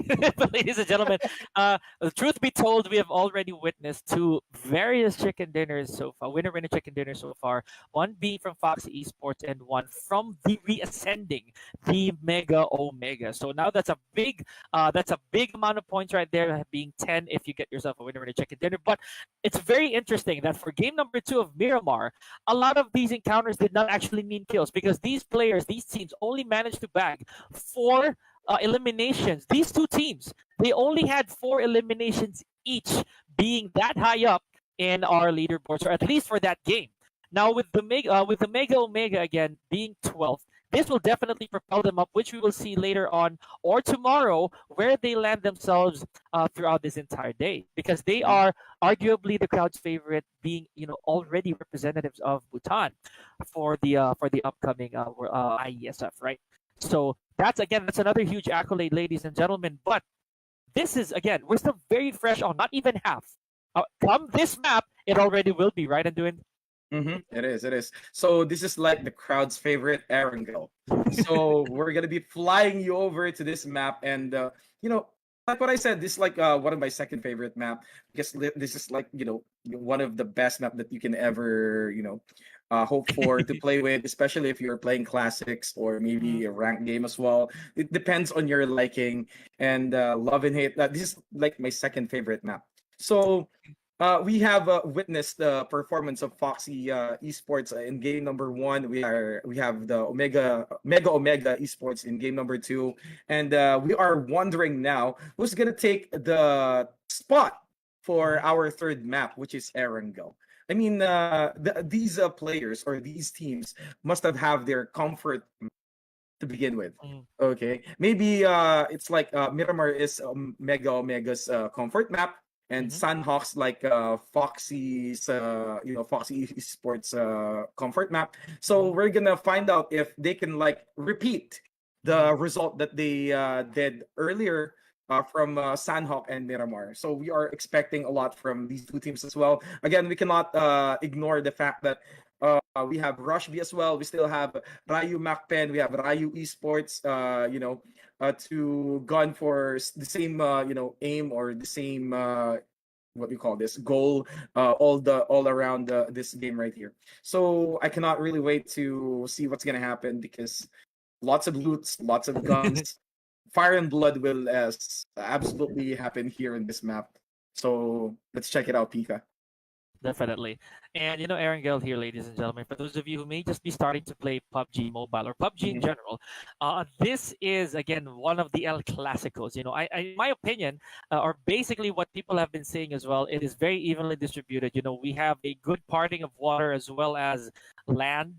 There's a good chance that you are gonna either cross some bridges here, ladies and gentlemen, or maybe even just go underneath it. Let's see what their plans will be, because this right here, again, as what Anduin mentioned, it's one of those maps that you will really want to get into when you're doing classics or just normal just normal games, just to have fun, just to de-stress. But again, it is not taken out of our competitive map selection, so there's still a reason for you to brainstorm, to re-strategize what you think is kind of viable in this high stakes type of tournament, right? So I would dare say that if it was a matter of perspective, heading straight for Pochinki is something that one might really want. Pinky. Like, but it's not something that I would recommend. Only a matter of preference. So, ladies and gentlemen, let's see which team will dare to go to these hotspots here as we enter game number 3. Yep, because Pachinki Hills, just like what my partner said earlier, it's like the most favorite spot that they could land themselves on. But it's a very predictable if you're gonna be That's doing just true. that. So we have our plane going to the south west corner of our map right here, and our players slowly scattering themselves across the map right here. Some of them might be landing in the place that you mentioned earlier. Landing in Pachinki. But if they do so, there will be plenty of early engagement in Mhm. this in this early point of the game right now. I mean, we have someone going to Rozok, Pachinki Hills. Someone or some of the teams might land on school, and they might also move themselves cross the ruins. But there is a very unusual drops that I've seen here in this early stage of the map. Sosnovka military base. That's They uh, true. they drop themselves in the Primorsk. I mean that's very unusual, especially if blue is not in your favor. Mhm. Like what happened earlier in in our map Sandhawk. It's Mhm. gonna be difficult for you to run across the map without a vehicle in hand. And not to mention boats as well. That those are some of Mhm. the again some of the factors you have to consider here, ladies and gentlemen. But now with Ryu Macpen starting things off again with two vehicles, it's a common idea. See, that's what I was talking about. It's a very common idea for our players, for our teams to secure a vehicle. Just so that when the chips don't go your way, you'll be able to go from one end of the map to the other with ease. Now, ladies and gentlemen, again, as we mentioned, the military base, it's a really secluded, kind of remote if you think about it, but it does permit you to get great loot moving forward. So I understand why that choice is still on the table. But Jarki, no one actually landed in Jarki, because it's one of those untouched, commonly untouched parts of the map. Now here we go. Our previous winner, our previous chicken consumers here, folks, are the Mega Omega, again taking things slightly steady. Um, again, just a bit of a breather here, folks. Now, this is a common funny question that I will throw at Anduin at this very moment. Okay. Where would you live if you were in Aranco? I will probably live in the ruins. ruins. Because that is something that coming from the world itself, ruins. Probably no one will dare go there. So they might think that there's a ghost living in, and that goes by the name Anduin. You're gonna be legendary, you know. Yeah, I'm gonna be legendary. Exactly. But again, that's one of my choices. And if ever, I'll be, I'll be living in the shelter. If ever, if I'm Yeah, gonna be yeah, answering, if I'm gonna be answering your question like without any, puns in it, yeah, yeah. shelter definitely. What about Well, you, Kika? I'm If I going will be asking you, I'm going to mansion for sure. Nash, I'm staying in mansion, live a bit of a luxurious life before everyone goes Scarface and just starts blasting at my door. But but ladies and gentlemen, yeah, as we were talking about that, nothing yet, no hostile spotted, no casualties, no first contacts whatsoever. As far as we've seen, at least from the side of Ryu MacPen or Ryu Esports rather. right? And again, I mean, this is a really a big map, and we can like take it easy in this map. It will give our our players a bit of time to take a breather, formulate the strategies, maybe cook something up in order for them to position themselves properly. Maybe even figure out where the enemy is. So most of them, they have their comms, so probably they are talking. I think this particular team is hiding in the mansion, or maybe like going into prison. I'm not sure. I'm not sure if they're gonna be doing another version of Prison Break here. So definitely. So I mean, lots of loots, lots of lots of things for you to experiment with. Maybe even it's even hard to spot someone in this map right here because there are well elevated areas as well. There are lots of compounds to hide you, and at the same time, the only way for you to figure out that there's an enemy nearby if you hear gunshots. Yeah. And we're very particular with information here, folks, because again, knowing how Erangel really is, I mean, from the get-go, people have again, as I mentioned, balance. There's a bit of a balance here in this map. So there are a good amount of houses, there are a good amount of compounds, there's a good amount of buildings. But here's speaking of which, I just jinxed it, ladies and gentlemen. We have now Isobu has a FAMAS, and he has first contact here, ladies and gentlemen, inside this house. And we are not gonna live here, folks. Don't worry about it. We don't intend to.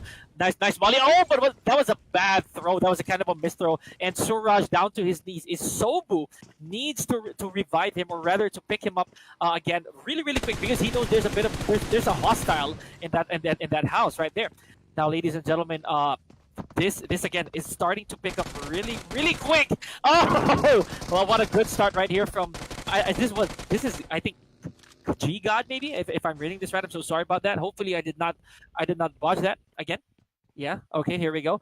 That's 4 eliminations. Are we seeing this right? Just when we thought, oh my goodness, Anduin, just when we thought that there has been no action whatsoever, he already has 4 eliminations. Yep, that's right. What you're seeing is correct right here.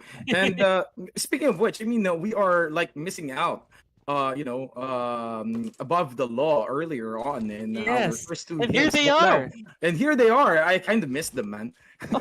Okay, so I'm really happy to see them in action right now because I didn't see them earlier. Hardly, right? Hardly.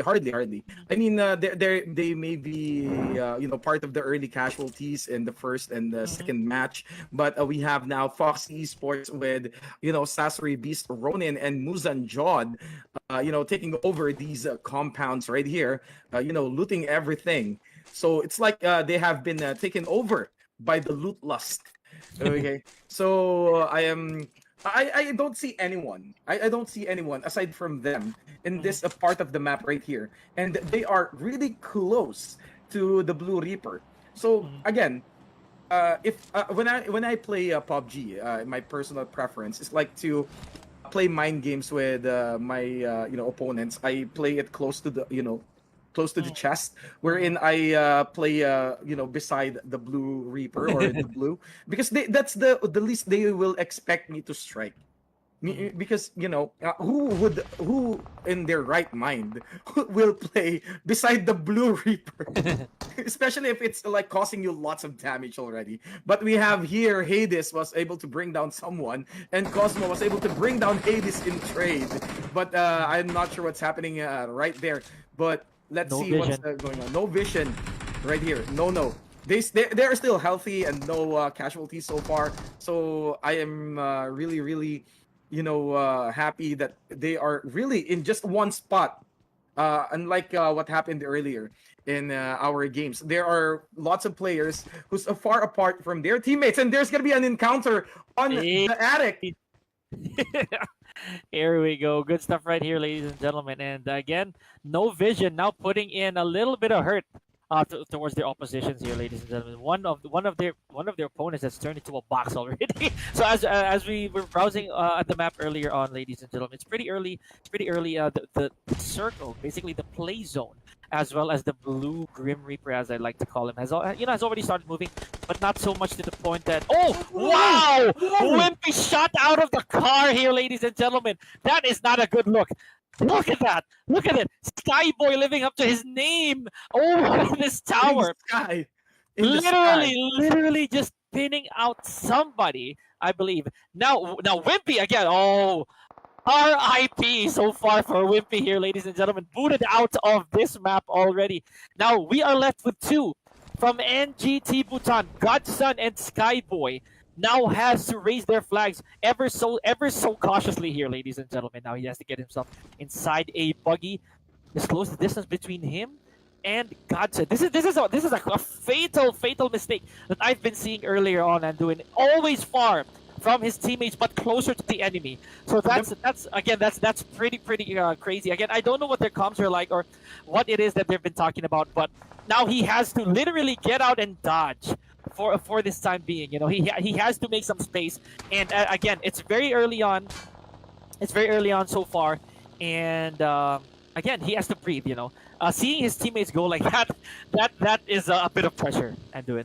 It is. I mean, yeah, I just really want to reiterate in what you just said a while ago, Pika, because that is, we all know that PUBG is a team play, or it's like a team play, and you mostly rely on each other in order for you to score or in order for you to win.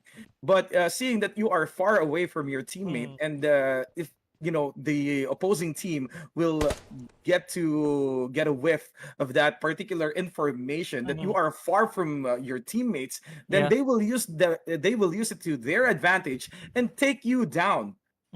And that's gonna be like another casualty for your team, and it will just bring you closer to being eliminated in the early stage of the game. So look at here, look at this one. I mean, G Gang, they are really close to one another here. They just use the church as their parking space.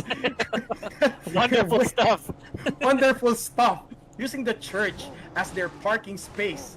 Well done, Lucci and the rest of the gang, proving themselves worthy of the name Gang. So, okay, I think they really want to park it properly so that they can roll out just in case there's gonna be a trouble. See, look, Lucci is very meticulous in parking that car, man. It's very meticulous. I mean, you saw it, man. You saw it. I love it. He went in and outside of the car for numerous times just to fix how it was parked. So I gotta give it to him, man. I gotta give it to him, man. I gotta stay in between the lines. Yes. Or else I'm gonna get a parking ticket. Okay. We have Emperors right here. Now we know the Emperors, Ninja, K-Max, Stun, and Hate. Stun here is in a well-positioned area. I don't think anyone from NVE is has an idea where he is. But he's really picking off slowly everyone that he sees in the window. But now that his position has been revealed, what is he going to do? I mean, I saw someone shot at him. So what is going to happen right here? Crazy stuff. But again, Stun here, ladies and gentlemen. He's in a bit of a pickle here, if I can say so myself. They've already relayed information. That's what we're talking about. Greedy. That was a bit of a greedy pick from Stun. Now that really cost him, ladies and gentlemen. He now has to heal badly, and again, this is what I like. Look at this encounter. Huge gap in between them. One road, one terrain apart from each other. But now Area 51 has spotted the entire squad of the Emperors right there using that MK14. That's a very, very good start right there from Stun. I saw the intention on doing it. It was really nice. Like his idea of picking someone off, but he did not know how many there were.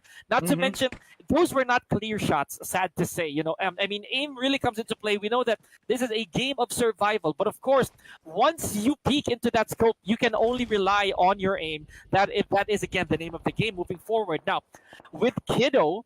Again, this car I believe it's already Busted. expended. It's already Yeah, busted. there's no reason. There's no reason for him to fear. Staying right next to it for the time being. And wow, okay, that was a bit of an intense encounter for me. I felt so bad for Stun. But speaking of feeling bad, we got a takeout right there from Rice Gum. So that's one elimination from their team right here, ladies and gentlemen. Now. We're back to the Forsaken Reborn. We're pushing in. Okay, no, they're not pushing in. They are! Oh my God, they went for it. Okay, now Hades. Okay, this is a dangerous position for him here, ladies and gentlemen. It's just what I was about to say. I was literally about to say there, Anduin, that Hades is that Hades, Mr. Gunman for day one, now facing his demise is Jape69. I hope I read that right. Yep, Jape69 paid the price. Okay, there's gonna be another encounter right here.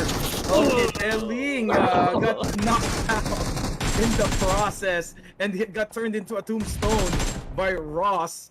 Okay, so I think Rage was able to take over this compound right here. Look at the cars. Look at the colorful cars. It reminds me of my toys when I was a kid.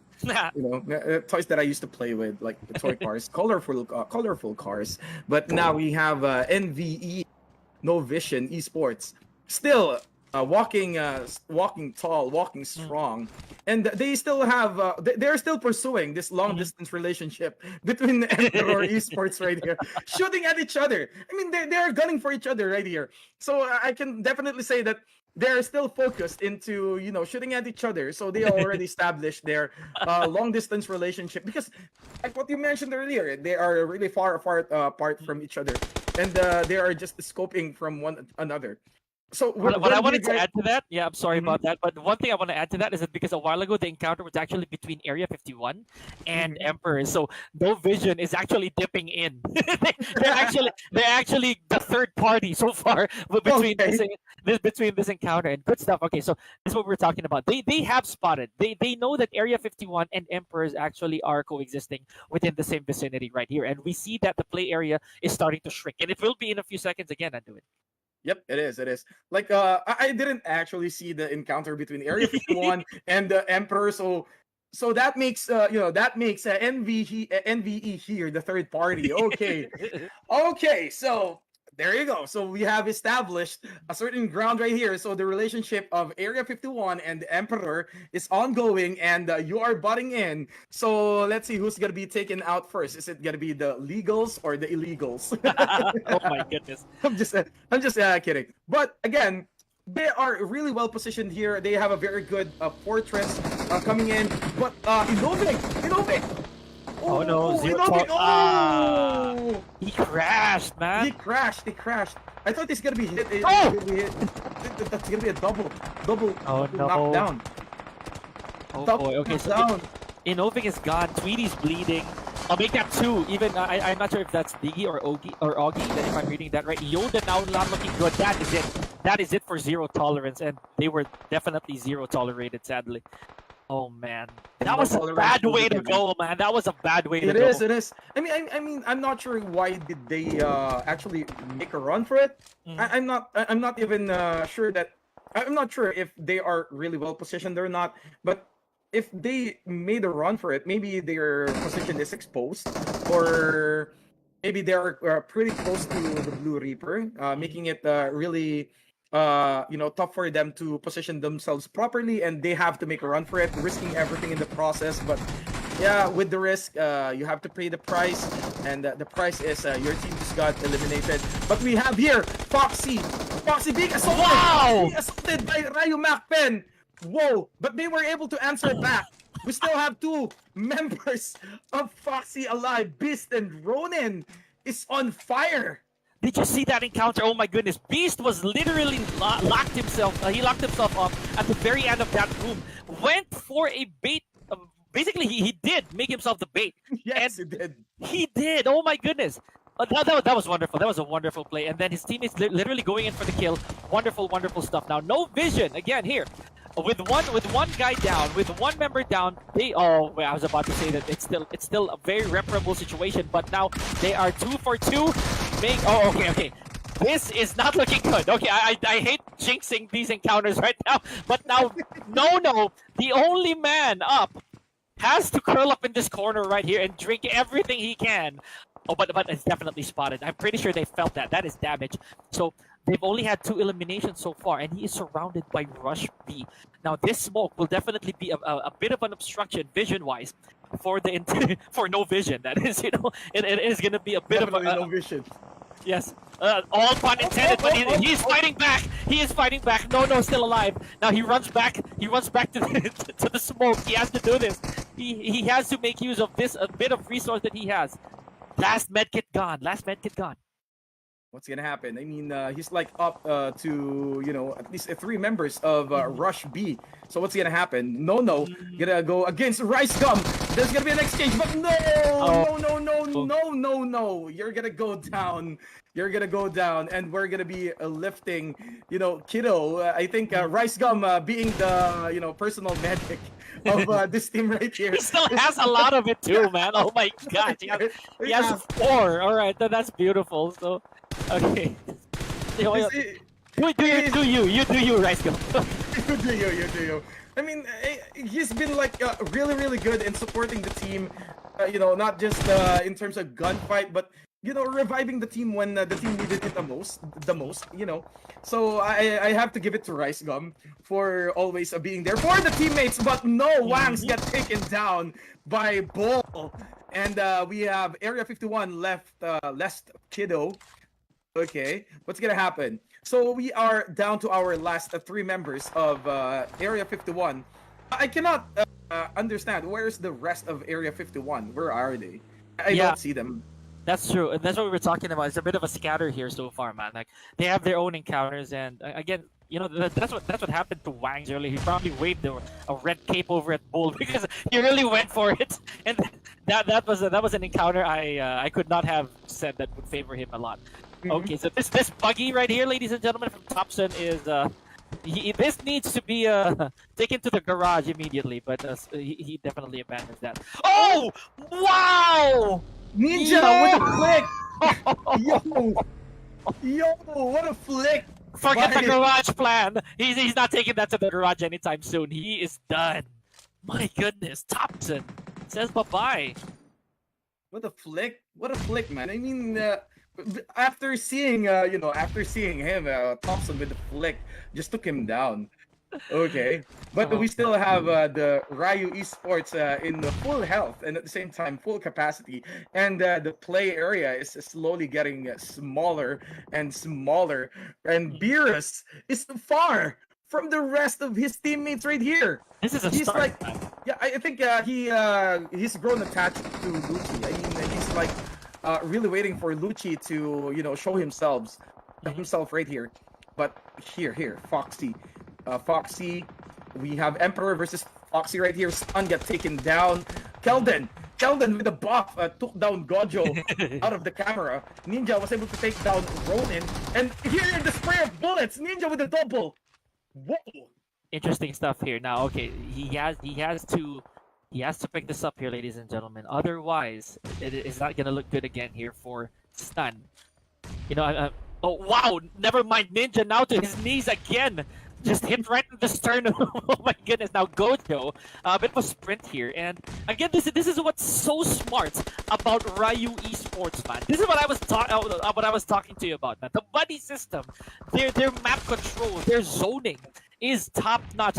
You don't see them engage into a certain scruffle by themselves. Okay, here we go. Now, never mind. G Gang is out of there, folks. Just we also didn't get to mention that No Vision was also taken out earlier on. Now G Gang joins them in the basically on the bench for the time being for game number 3. We only have 3 teams left. 3 more here, Anduin, and this is going to be again one more intense encounter and another intense exchange for these 3. It's gonna be difficult for Rush B once the opponent sees them that they're just right converging in that single spot right there. Once they throw a grenade or a nade in that area, they're gonna all get blown into Kingdom Come. So here we have an encounter happening, and the blue is gonna come and close in again, and we still have 2 members of Rage Esports alive, 7 and Bull. Well, what's gonna happen? He has himself well positioned here, but in terms of terrain advantage, we have Ryu Esports getting the upper hand because of the elevated area, and Shinigami, and they still have 4 players left. Still have 4 players left. That's not looking good. And I did tell you earlier, I hate it was a spoiler, folks. It was Pochinki. They had to gather around Pochinki already. This is not a good look for Rage, both for 7 and Bull. You better not be waving that red cape here, otherwise Bull just might charge into it. That's what we're talking about. He is surrounded here and doing nowhere to go. His teammate is gone. It is up to Bull here. Is he gonna be able to make a miracle happen? Is he gonna be praying? But right now, ladies and gentlemen, he is definitely pinched. He has nowhere to go. Truly a very tall order here, folks, because the entire team of Rush B and Ryu Esports, they're just gonna be picking off the scraps. Even goes for a loot. There is Rice. Oh my goodness! He still has 3 medkits, man. He's still ready to go. Rice. Okay, that's gonna it. be Rush B. It's gonna be Rush B. That was it. What I liked about the last encounter, while you were doing the play-by-play system right there. I mean, what happened is that Rage killed most of the members of Ryu Esports, That's and true. then Rush B, while the exchange of fire is happening, they also took the advantage to take down some of the members of the Ryu Esports, because they know that in terms of numbers, Ryu Esports has the upper hand. So what they did is like, okay, we're gonna rush in, and we're gonna take down the rest of the team. So they already know that the what do you call this? Rage is down to their last 2 players. So they took out the teams with the most number of teams first, and then they went with the smaller one. So that's a very good strategy for Rush B Esports. And if you saw the number of teams number of person that they eliminated in this game, it's really high. It's really This high. entire game has a high body count here, ladies and gentlemen, They because have. Rush B had 10 eliminations, and I believe that was our second placer. That was Ryu Esports, if I remember correctly. They had 15. Mhm. 15, dude. That is not a joke. Again, I did say this. It was a spoiler, dude. I'm going for 15. I backed for the 15. They're really going for those 15 kills. But again, this is only halfway there, ladies and gentlemen. This is only our first half of the evening. We've already covered Sandhawk, Miramar, and Erangel. We're gonna go on that loop again later on. But congratulations to our teams so far. They've already done masterful jobs, and I'm sure they have already garnered enough points to make a change. Especially a while ago, above the law, for the first time in the evening, we actually got a good glimpse of what was going on. And just when we thought that there were no eliminations already, he had 4. They already had 4 team eliminations just about 5 minutes in. So that was again an intense start here. It is. It is. So thank you so much again for watching, guys. Don't go anywhere. We'll bring you more action in this season of PMBC Major League 2023 PUBG edition. Let's go for a very quick break. We'll see you again in a few.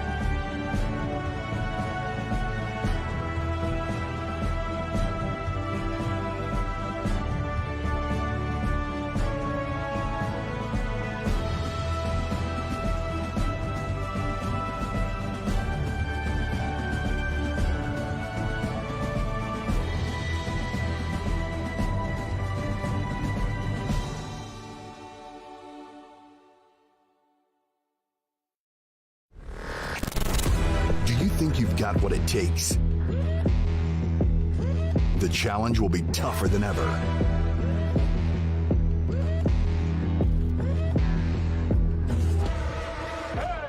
In 2023, international esports has a new home.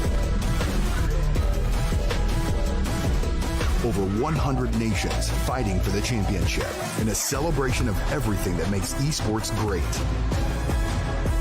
Who will rise up to the challenge?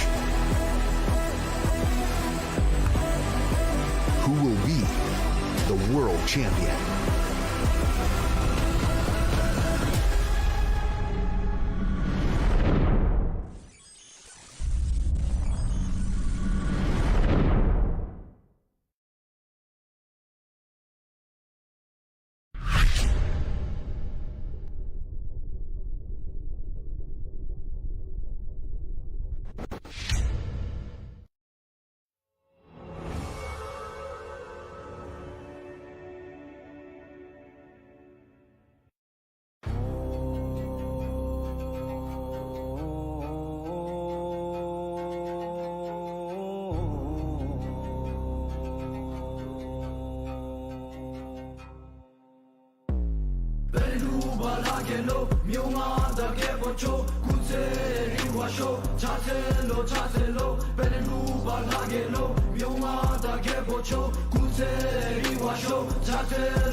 Just begin taro, chimnara shoot charo, masudi lugido, magde zulu ye mache let you so, benjubal hakelo, jata bigi bulu you will hey, she come that do you misking it the pama, ludi gabo, do you ship a show, so lu mama, you must him top, not jack up, not get the nugget bulucha, me on get a chogi, got you let pop with you saka, you the eight Mr. Don't cut the job card, do me on get job touching and get so one, much I get sem cash, up doing the guru looking at me pain mumba.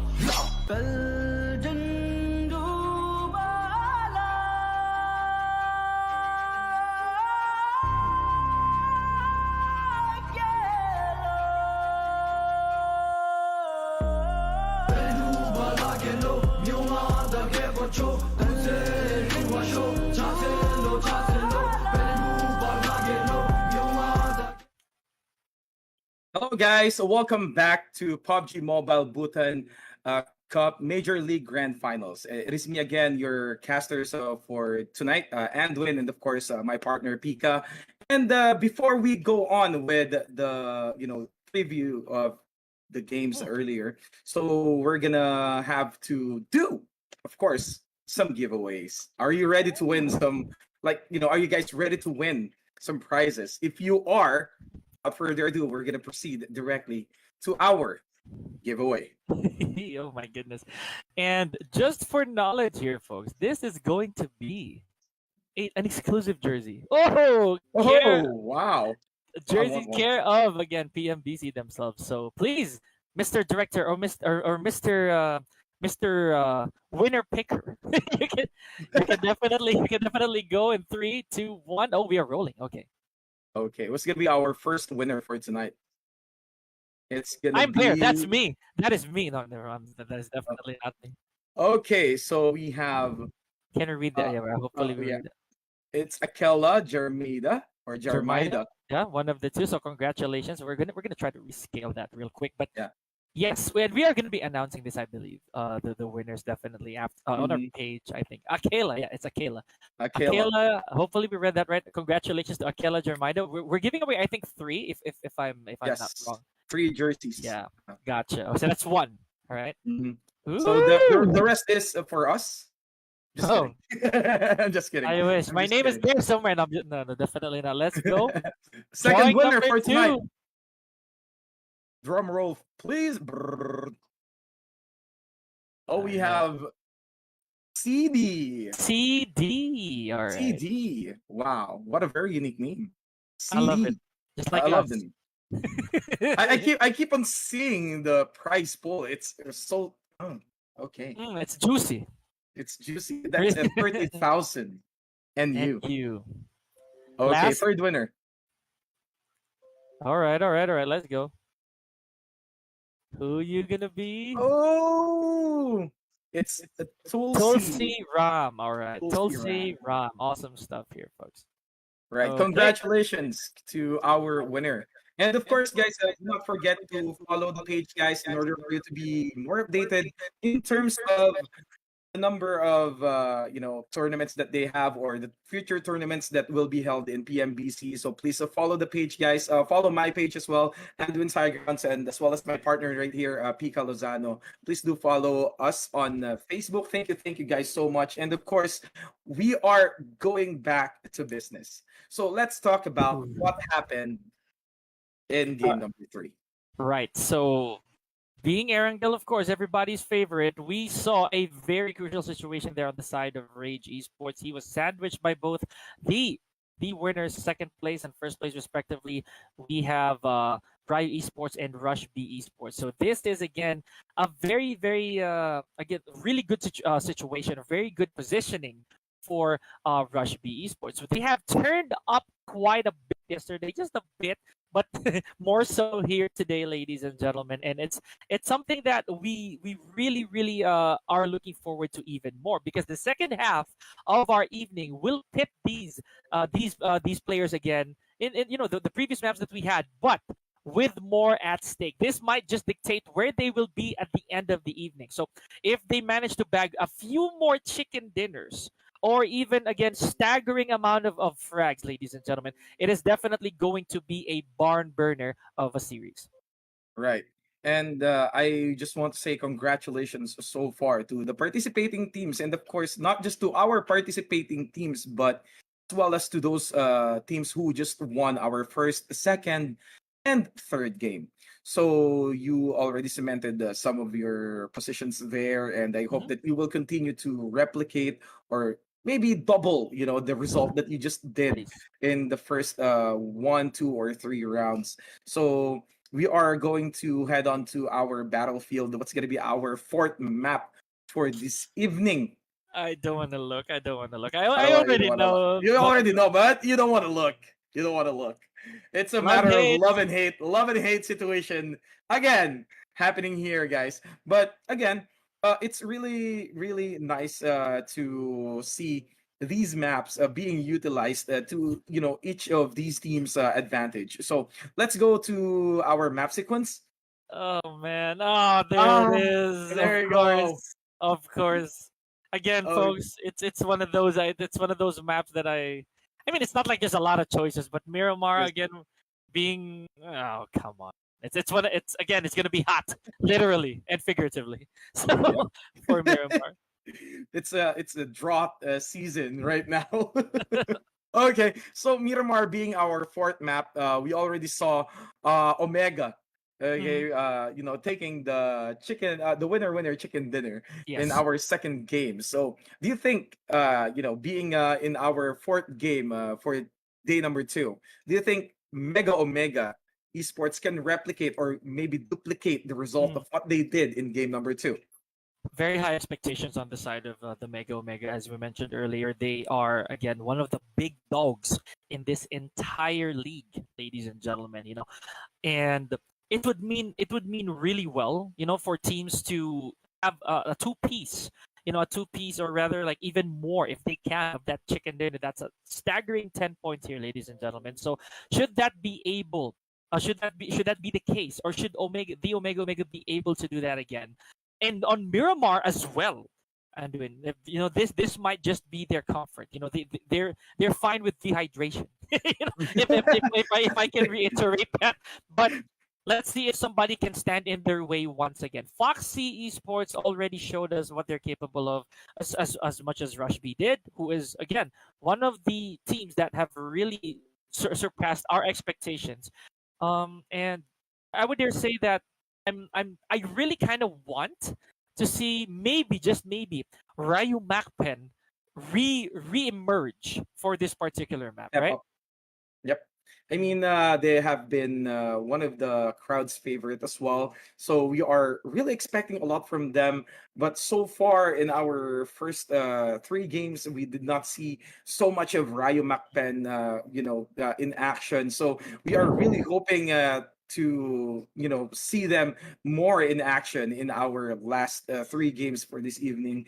So if it's not gonna be in the Miramar map, you can count on them in the Erangel, and of course, the last but not the least, the Sandhawk map. So again, there are plenty of teams participating, but sometimes you have to really see the expected teams to perform well, and yet you see the underdogs, okay, performing way better than the top dogs in this tournament. So this is something that you must take into consideration, that just because they are the top dogs, they cannot be beaten by the underdogs. Everyone bleeds, everyone bleeds. I'll dare say that myself here, ladies and gentlemen. But Mhm. there are some, again, there are some teams here who have turned up and kind of in my perspective, kind of started poking these titans ever so slowly, just like Zero Tolerance, right? And we saw we saw an encounter as well earlier on with Emperor. Emperor's he tried to go in between Area 51, or rather, Emperor and Area 51 a while ago had a very good scruffle. If I can say that out loud, that was a very very good gap between them, and yet Stun was able to to get some shots in, not getting the job done right away, but he was confident enough. Stun was really confident enough to at least pinpoint Area 51. That's pretty. That again, it's pretty neat. Now, sadly, I saw a team a while ago. I'm gonna try to recall that, but that was, I believe, Zero Tolerance, if I remember correctly. The entire squad wiped out in a matter of seconds in between. So that is not, again. That's what I was kind of dismayed earlier. Not really a good look, and they're still within top 12 supposedly, Anduin, in terms of score. So I know that they bagged some kills, some eliminations. That's enough, but I don't think that's going to be enough to propel them higher into the leaderboards. That's right. So we are now going to fly over to Miramar. So let's begin this duello. Let's begin this fight. So let's see if they can replicate their results earlier with Mega Omega Esports. So I really want to see them perform that well. So again, this map right here is really really crucial because you have nowhere to hide. More sands, less buildings, and more buggies, and at the same time lots of elevated areas. So if you can position yourself properly and you can just spot one player running out in the open, it's really it's really really bad enough that you are exposing yourself. And if they can gun you as early as early as possible in the game, it's going to be crucial for your team, or it's going to be a very huge disadvantage for your team. So you have to really conceal yourself properly. And I think the best best thing that they need to secure in this area or this map right here is smoke. That's true. It's very efficient, or it's very crucial. What do you think, partner? I believe so too. And again, I think that vehicles also really come into play. Because since you really don't have you don't really have much leverage when it comes to uh, basically obstructions or any form of cover whatsoever, then having a car, having any form of vehicle at your disposal will be really, really beneficial. I would also like to bring up the fact that NGT Bhutan also did a lot of work earlier. They're still within top 10. Before today, they had a good 7 points in placement, I believe, and 20 kills. So that's still again, that still looks good on record. But in practice, they still need to step it up by quite a lot, because the one team that I thought I would see a lot more is actually Druk Yakuza Esports. So that is, again, it's somewhat questionable that I haven't seen much of them for this game number 3. I'm not so sure so far yet what their standing will be at the end of the night, but they were at 9th place before today. So Druk Yakuza Esports, and again, Red Queen's personal, Favorite. yeah, her flavor Her of, bias. the league, yes, definitely. Still a big question mark above the law. Again, a little bit more to step up, but not to say they can't pull something out of the hat. Let's see. Yep, yeah, ladies and gentlemen. So before before you get bored of me and my partner, hopefully not having to tell you our biases and our favorites and even our hatred of maps every now and then. We would just like to bring the action back to Miramar. Let's hit it. Let's go. So we are flying over to Miramar. So again, Miramar is like the battle lands. It's full of sands, and let's see whose blood will pour first in this map right here. Because, like what you said earlier, partner. I mean, Mhm.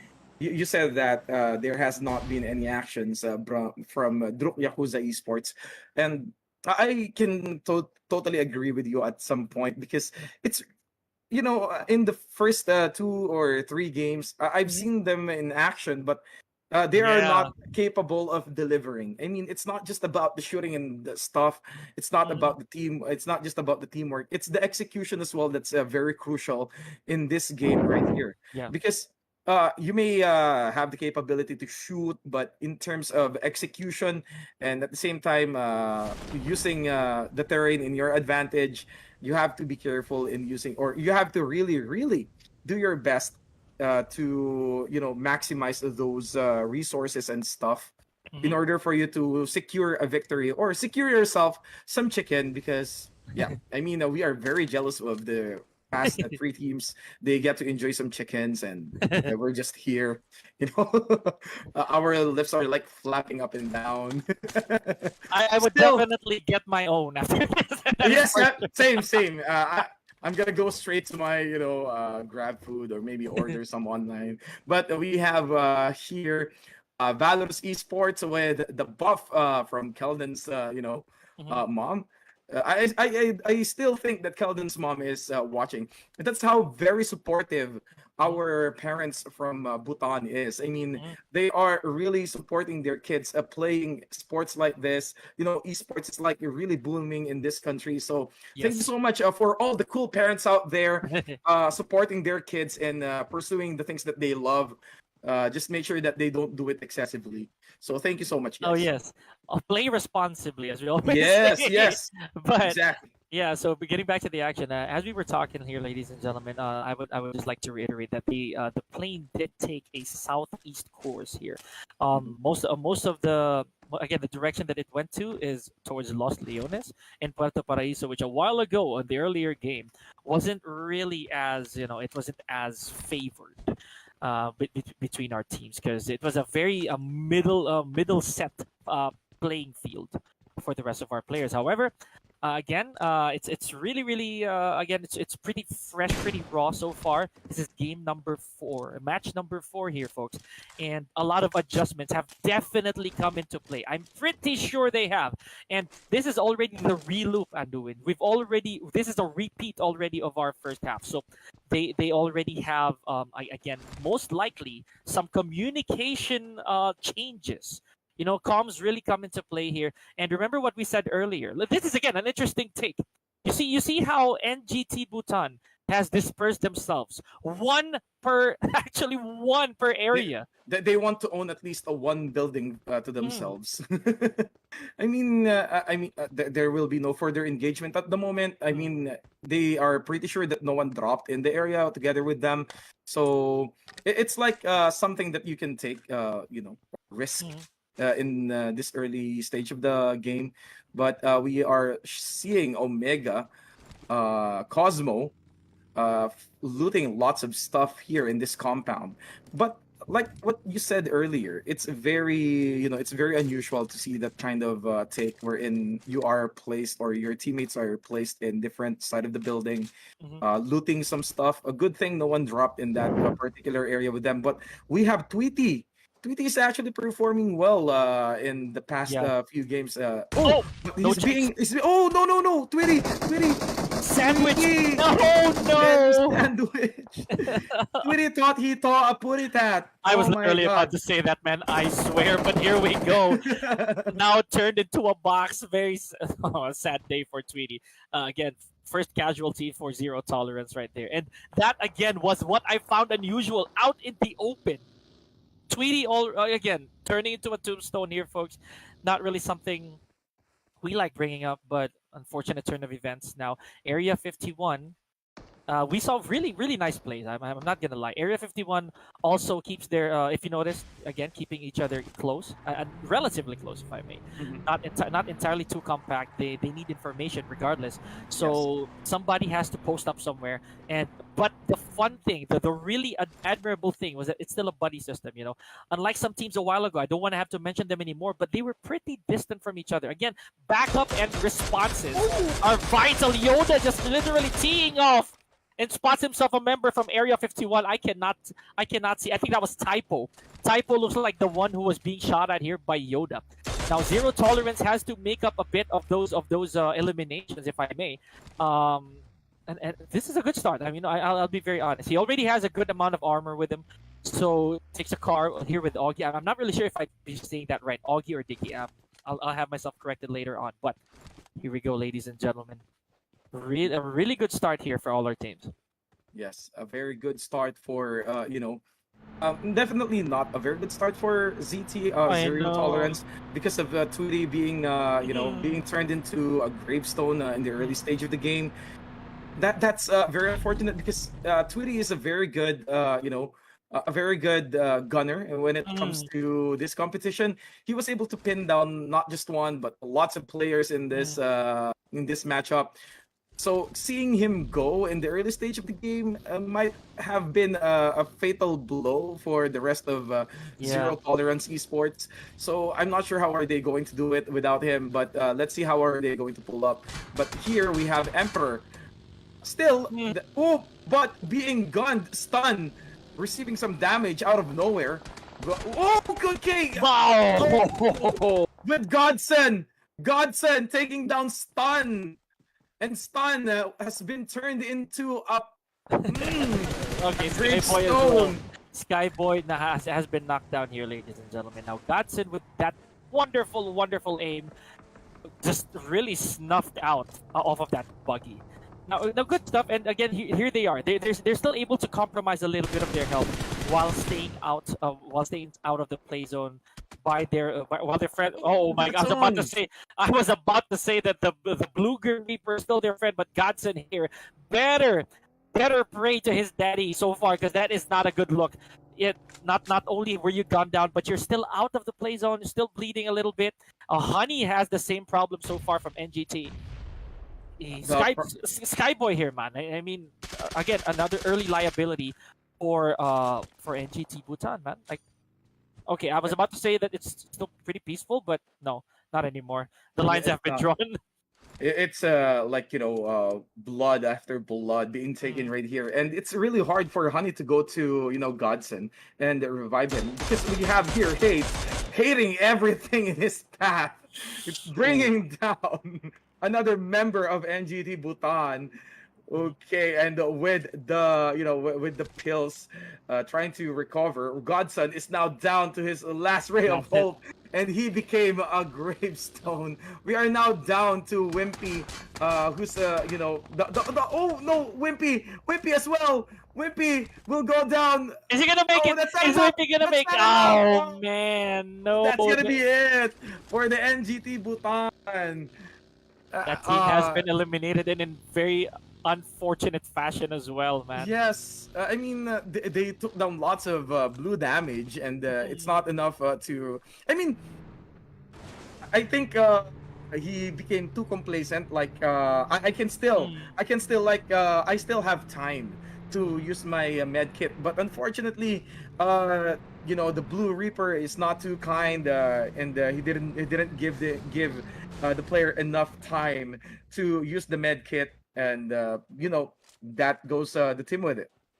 I mean, my expression says it all. That was pretty unfortunate, man. I have high hopes as well for NGT Bhutan. They're still originally, again, as I mentioned, they're still on the higher parts of our second half of the leaderboard, so that's still not bad. Now, here we still have a lot of teams. We have about 15 of them here, and all still in a scramble.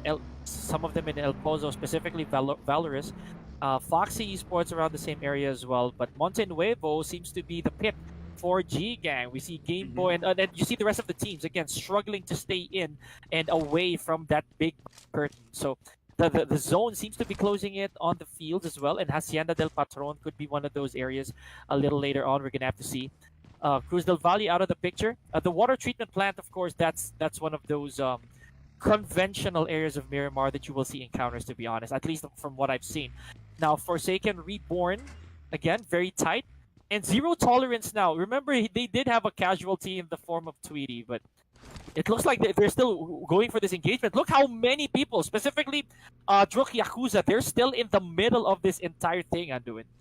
Yep, they're still in the middle of the entire thing. This entire a clash, making it hard for them to position themselves properly because each team can actually arrive in every direction, gunning them in the process. I mean, they're in the middle of this entire circle. So whenever a team will see them, they have the disadvantage, or maybe they have the advantage because they are in the elevated area. But still, if they will be flanked by any of the teams here, it's gonna be the end for them, for Druk Yakuza Esports. But we have here a Drew looking to shoot someone with that sniper rifle. Okay, so MK14 really comes into play, MK14. man. Yes, Beautiful. and we have here JPay 69 looking for some more stuff to loot in, but I can still see lots of players being outside of the being at the corner of the Blue Reaper, still trying to make their way inside of the ring. Still, I'm not sure because as they as they move closer to the playing field, they will definitely have lots of chances to engage with one another. And we have here Inovic shooting someone, but not succeeding to do so. And still, we have 3 players from Zero Tolerance. We still have Inovic, Ogi, and Yoda present. Pero look at that one. He got spotted by one of the players of Drux Yakuza Esports, and now he has to use one of his med That's kits. right. That is right, my guy. You better bandage up and quick. That is a forehead right there. If you've ever seen one, got to be super careful here. Now, just like that, the circle has started to close once again. The playing field will definitely narrow down. I think Hacienda del Patron is out of the picture. Yes, they are moving to La Cabrera here, ladies and gentlemen. Now, this is where the nitty-gritty really happens. You see how a while ago there was a bit of complacency, and again, this is the nature of PUBG Mobile. You will be able to sacrifice positioning, time, loot by a lot. Simply by allowing yourself to get hurt every now and then by the again, the closing in of the blue zone. So this right here, Yoda, just a bit of a wiggle right there, a bit of a jiggle peek. Saw somebody over that hill, trying to taking a chance. But Ogi, okay. We didn't see much action from Ogi. I'll be very honest, man. I mean, it's not to say, of course, that he doesn't have the skill for it, but not so much action as I mentioned. There's really just a bit of just a few encounters, notable ones as well, and he's not usually on the good end of that. So hopefully now here for Zero Tolerance, they can still manage to punch back even after Tweety leaving them very earlier on. That's right. I mean, I have lots of expectations as well for this team, and I guess Tweety is like one of the hard carry for this team right here. But he's like in a very unfortunate position a while ago, and we have Suraj right here. Really, I'm not really sure what's with the parking, what's going on with the parking in this game, but they are really doing their best to park their vehicles properly here. So I really admire them for that because they understand how crucial it is to own a vehicle in this map, because you can use it as a cover if ever. But we have here Nikki raining fire on Sasori, but not hitting anything, hitting nothing but wind. But still, we have the entire teams of Valorant Esports complete, and they are still mourning for the early departure of Tweety. Still, they have to pick themselves up and perform well, and there's gonna be an encounter between Rage Bull right here and Ogi. What's gonna happen? Let's see. Nice separation so far here. Not so far is Rage. bull rather. I think he's really designated to go for a push. Oh my gosh! The human torch. I am seeing human torch over here from Ogi. Please survive, my guy. Okay, there you are. I felt for you there, man. Okay, so now he is patching himself up, but I cannot say the same for Inovik right here. Now he has turned red here, folks. Now that he's becoming a liability so far. Not to mention they know where he is. Information definitely thrown out in the open. If you noticed, Ryu Macpen just over that hill is ready to engage should they be able to, and there it is. 7 has turned into a box. That is not a good look. Now Ross slowly inching back inside this compound. They have two knocked down players. You see this? That's what I was talking about. The distance is in between these teams. It's again pretty drastic, but Zero Tolerance I think is really itching to get these kills off of Rage. But I think they were able to do so. They did. We still have 2 players for Bull is Rage gone. Esports. But again, they have to pull a miracle. It's a tall order as well. If you're gonna be looking at Rage Esports performance right here, it's gonna be 3 against a 2 situation. We still have Ogi, Yoda, and Inovik. Pinching them down in their location, and it's gonna be difficult for them to move out. And especially now that some of the teams are slowly closing in on the area, how are they going to defend themselves? How are they going to get out of that tight situation? I mean, look, one has the upper hand, someone's above the hill. I'm not sure who's the team. It's gonna be G Gang. So look at that. They are very well positioned. Rage Esports right here is cornered. They have nowhere to go. Healing got to be careful as well. I saw him peeking over that hill. You know, I think he knows that there's a bit of information given relayed to him, but he's pretty uncertain as far as I see it, based on how he's moving around this. I think they're still trying to recalculate. They know they're surrounded, right? They know that Area 51 is definitely all over this terrain, but they don't know where they're coming from. G Gang, on the other hand, it's apparently just Lucci that I'm seeing so close. So this is again a very interesting call. See, that's what we're talking about. Using the vehicles for the time being, very wisely done here from Lucci, and the same can go for Jod, I believe, who's on that buggy. They're just taking sweet time, pick off the wounded when they can. Speaking of wounded, there is Isobu gone, taken out by Macpen's Ryu. Oh, sorry, by Ryu Macpen rather. Here we go, and this is Pasta taken out. That was Pasta who took out Isobu, and there it is. I would dare say there's a good amount of trade happening so far, man. Yes, it is. Or trades are happening from one end to another. So Game Boy right here is down. He needs to be revived in order for him to patch himself up. But how is he, or how is his team going to do it? And we have the blue closing in. The Blue Reaper has already taken a whiff of these teams right here. We have Pelling taking down Yoda. Okay, but Ogi was able to bring down Ross with a double. Whoa, Yeezy took down Yoda, and another double for Ogi. Yeezy. Oh boy. What's happening? Trade for trade. Blood for bad blood. throw! Was that a bad throw for Kiddo? Okay, I'm not so sure if I was gonna say that was a bad throw of a smoke. He did put himself in a bit of a situation here off of that bad throw. He did. But look, he got fetched by one of his teammates. He That was fetched. nice. He got fetched. Okay, I have a teammate right here coming in. So yeah, it's just let's just roll away from the smoke. That was a beautiful exit, I have to say so. That was cool. Kiddo was at the brink of getting taken out there, ladies and gentlemen. Good stuff from Area 51. And he does have actually the bigger portion of their eliminations here from Area 51. So good stuff. Right. Oh my So we God. have typo here, very low. Jod is knocked down. Lucci Game Boy Res. How are we going to resurrect him? Lucci got taken down as well. Wow, what's gonna happen now, Res? Ares, how are you going to rest your teammates and the rest of the gang? Lucci, Jod still waiting for someone from their team to revive them, but it's not going to be that easy because we have all the members of Area 51 closing in on them, and Lucci is gone, got turned into a gravestone. Is Jod going to be next? What's going to happen? He is next. So we just have Aris and Game Boy remaining team for the G Gang. What's gonna happen now?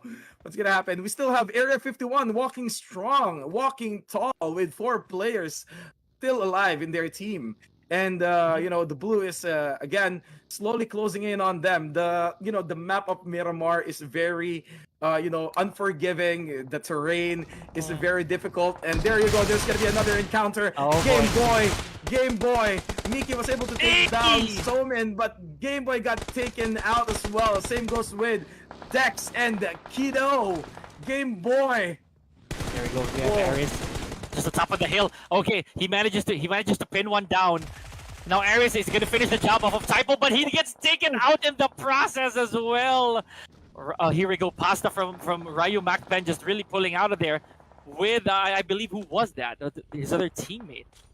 Yeah, that was Pasta, and I'm not so sure if that was Elo or Vleska. Or even Momo, but I think that buggy, look at that. Look at how well situated that is. That he was just at the very corner of the Blue Reaper here, ladies and gentlemen. And this cover right here, it's very wide. It doesn't look like much. But if you think about it, they're kind of next to each other, enough for them to recover that health. Armor hasn't been touched. Now Tintin from Valorant. And none of them have been touched here. Anduin, look at it. Still looking really healthy, good to go. This is probably one of the farthest they've ever made throughout today, right? Right. And I think the buff is still kicking in to Keldon. Definitely. Keldon with 1, with a contribution of 1. Same goes with Tintin, but Mickey has the most of it. But look at the map. They are well scattered, and the Area 51 is playing it really close to the chest. And we have Valeska of Ryu Macpen. I think Ryu Macpen is really slowly getting on their feet in this match right here, because they still have 4 players alive, and we have some gun action being committed between Omega and Valorous Esports right here, and Tintin got knocked down. So what's gonna happen? Keldon, how are you going to revive them? But no, it's gonna be Keldon, and Tintin left for Valorous Esports a while ago. I think you jinxed them again. You just said a while ago that they're untouched, and now they just got touched, and it's gonna be Keldon who will have to do something to revive Tintin in order for them to continue and move forward. But we have here Ryu Macpen Pasta being taken down. He became a gravestone, and Momo is also on the verge of being one as well. And whoa! They got slowly Unbelievable. We're still hanging on their life. Unbelievable. Hanging on their life. Oh, Valeska! Oh, I am so done, man. I am not jinxing this thing anymore. Valorous Esports originally, again, as I mentioned, they had no scars whatsoever. But now 3 of them have been sent to the benches. Now Keldon, he has Same with Ryu Macpen, man. What happened? He has to hold up his flag right here, ladies and gentlemen. Now, this is a bit of a shinier ray of light here for Area 51. They still have 3 guys really looking good: Yeti, Dread, and Kiddo. And again, they're gonna pick up the pieces from where these other teams left off. So really good stuff. But and Foxy Esports again, still there, still scavenging. But this is really in their favor. The entire play zone is within Foxy's favor because they're complete. There's still 4 of them. They have enough wiggling room, and these other teams are still in pain. I would say the same for Forsaken Reborn. They're just literally 1 compound away from each other. Keldon, however, he is coming in the crossfire. Oh my goodness, this is not good. And Area 51 is still alive. I think they're going to be the scavengers here, Anduin. I don't want to jinx it, but I think Area 51 will be the scavengers for this particular match. Double knock, but Keldon got knocked down. Oh as no! well. Oh, the play zone. Yeah, but still, Keldon held on. I mean, he was able to knock down 2 in the process. Props to you, Keldon. You really proved yourself, to be really, really worthy of the support of your mom who's watching right now. Look at this, man. He's like, they're really like playing it close to the chest, man. I mean, okay. Okay, so that's a smoke. They're gonna be really, really doing it pretty close to the chest of Foxy, and of course Forsaken Reborn is right at each other's throat right here. And of course, not to mention, we still have Area 51. They're just watching while these 2 teams are getting right at it. I am giggling so hard right now, and that's in good intent because Foxy Esports right here, they know where they're at. Oh, never mind. Sorry, just got knocked down. He is red. Jaffe is bringing him to his knees already. Now here we go. Smokes all over the place. Blue zone. This is gonna hurt. This is the last loop. This is your last chance here, ladies and gentlemen. The Blue Reaper is very unforgiving during these last encounters. A FAMAS used by Kiddo gets himself one. Tread with a nade. A really good nade and takes out Beast. Putting him to his knees. This is where it's really crucial. Last two teams here, folks. And Dread is letting it rain.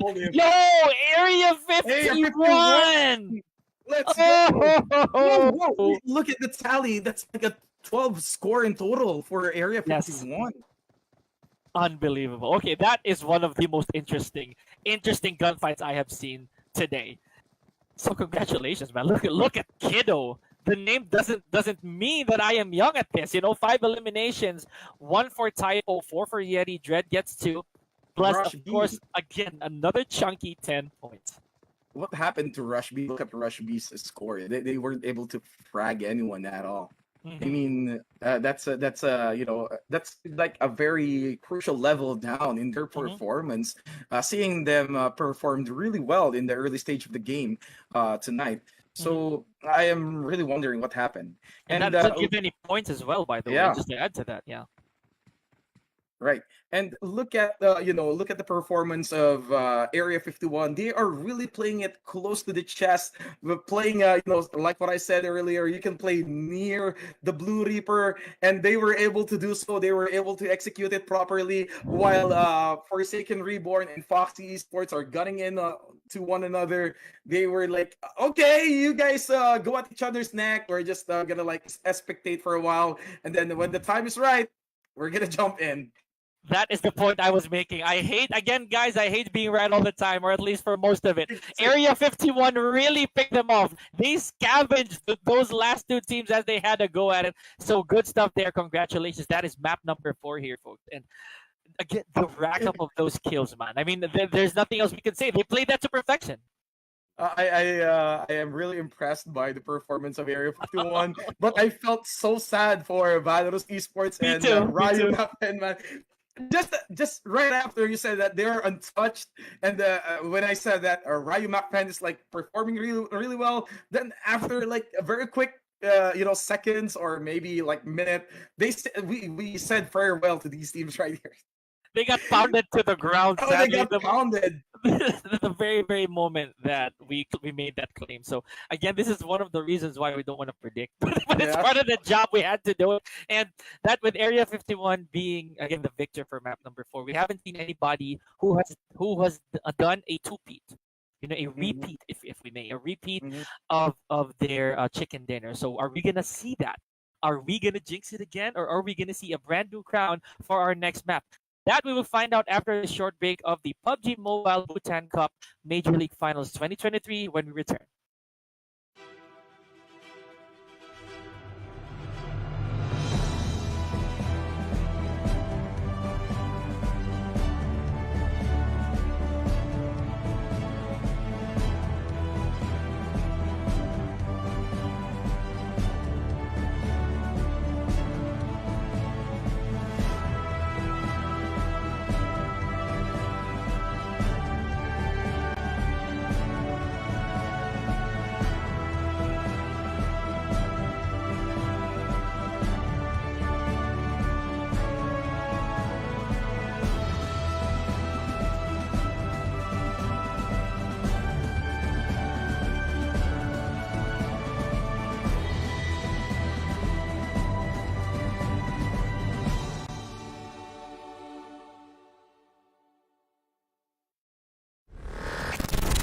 Do you think you've got what it takes? The challenge will be tougher than ever.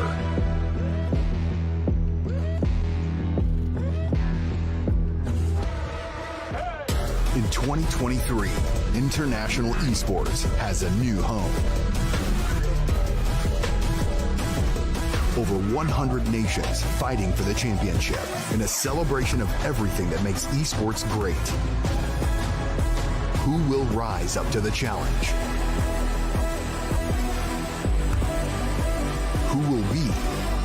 world champion.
Jesubege taro chimnara shu charo masudi lugedo magde zulu ye ma chele du so benjupal hakelo jata bege bulu yubil hey sigam da do du yin misking jamasi pa ma lu di gabo du shi pa cho so lu ye ma imasem tap na chi yakam na chi ge na ke bul cha myong ge pa cho gi ka ji le pap mi ju sakka yudi ye misugi dong ka da jap ka du myong gi jap ta chi nang gi so wa ma sha ge sem ka shab dung da guru gi lung gi na me pen ngom ba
We are drawing ever so near, ladies and gentlemen, to the conclusion of day number 2 of our PUBG Mobile Bhutan Cup Major League Finals 2023. We just showed you crazy action as we went back to Miramar. Yours truly, the lover and hater of that map, still here bringing you the action, is Pika Lozano with my partner.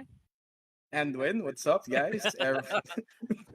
I am really like what you said a while ago, flabbergasted or maybe even dumbfounded with with the amazing play coming from Area 51, securing that winner chicken dinner for game number 4 in the Miramar map, my beloved map.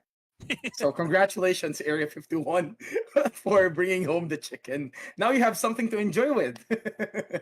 Definitely. And again, as we didn't want to have to spoil it, we don't want to have to jinx it as well, but we have not seen a team that has repeated yet a chicken dinner tonight. Yesterday, I believe we have the likes of Ryu Esports and Forsaken Reborn, who have been showing up today as well, but they were the official repeaters of yesterday's chicken dinners. The same cannot be said for Foxy Esports, because they had one yesterday. They haven't repeated it today.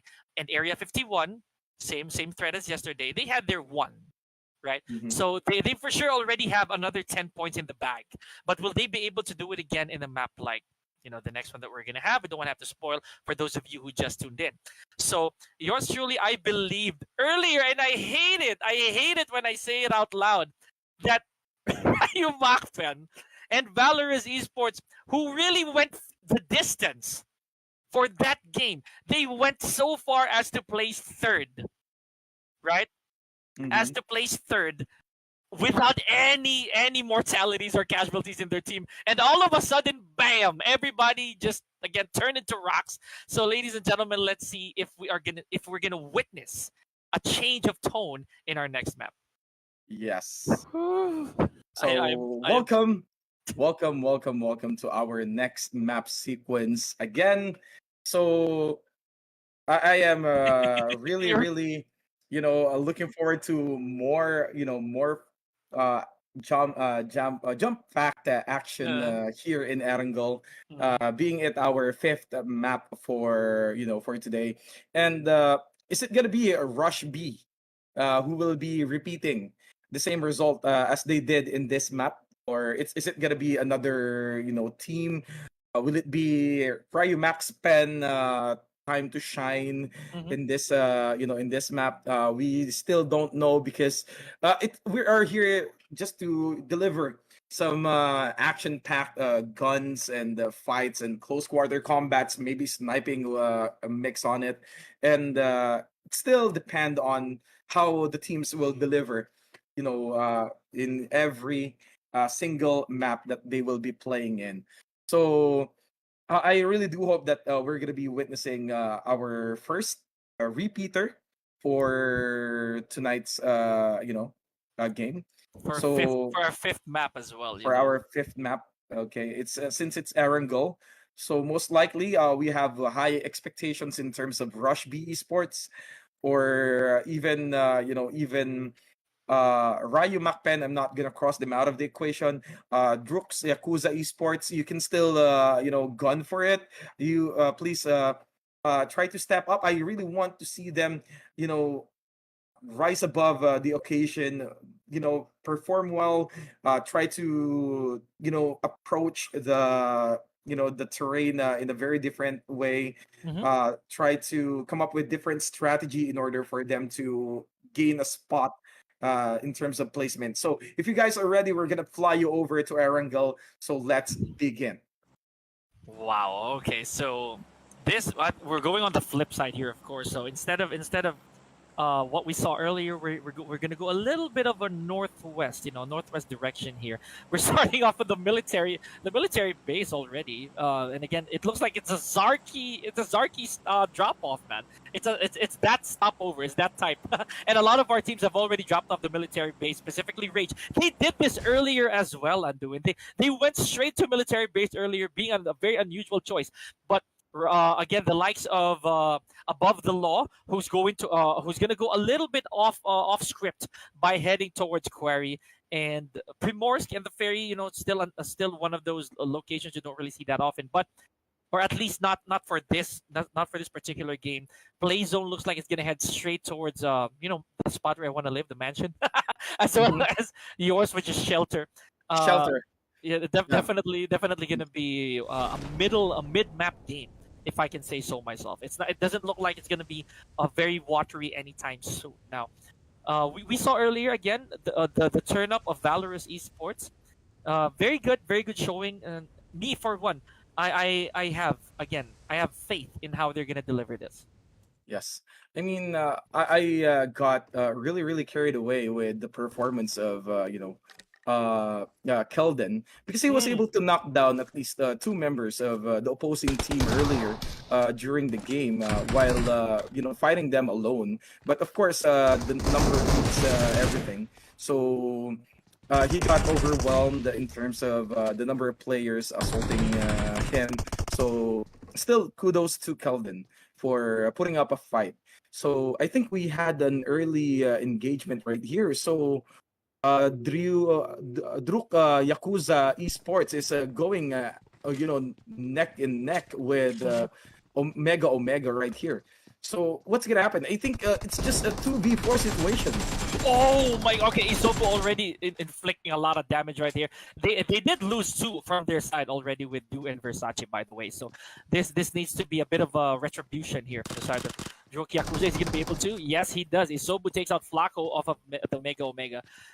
need a bit of refill over here. Not really quite complete or too stacked on that armor, but he does have a medkit already at his disposal. Probably enough. There it is. There's the box. There is. There's a trace. Oh my goodness! Did you see that? He just literally blazed through decks. He just went and peeked, and that was it. I'm gonna kill you on the spot, and then I'm out. I'm out. That was a I'm failed gonna- ambush, if I can say so. That was a Yes. failed ambush. But well done with Druk's Yakuza Esports. But we have here Cosmo going one-on-one and got taken down by Isobu. Isobu is really doing his best to carry the team here with 3 frags already. Wow.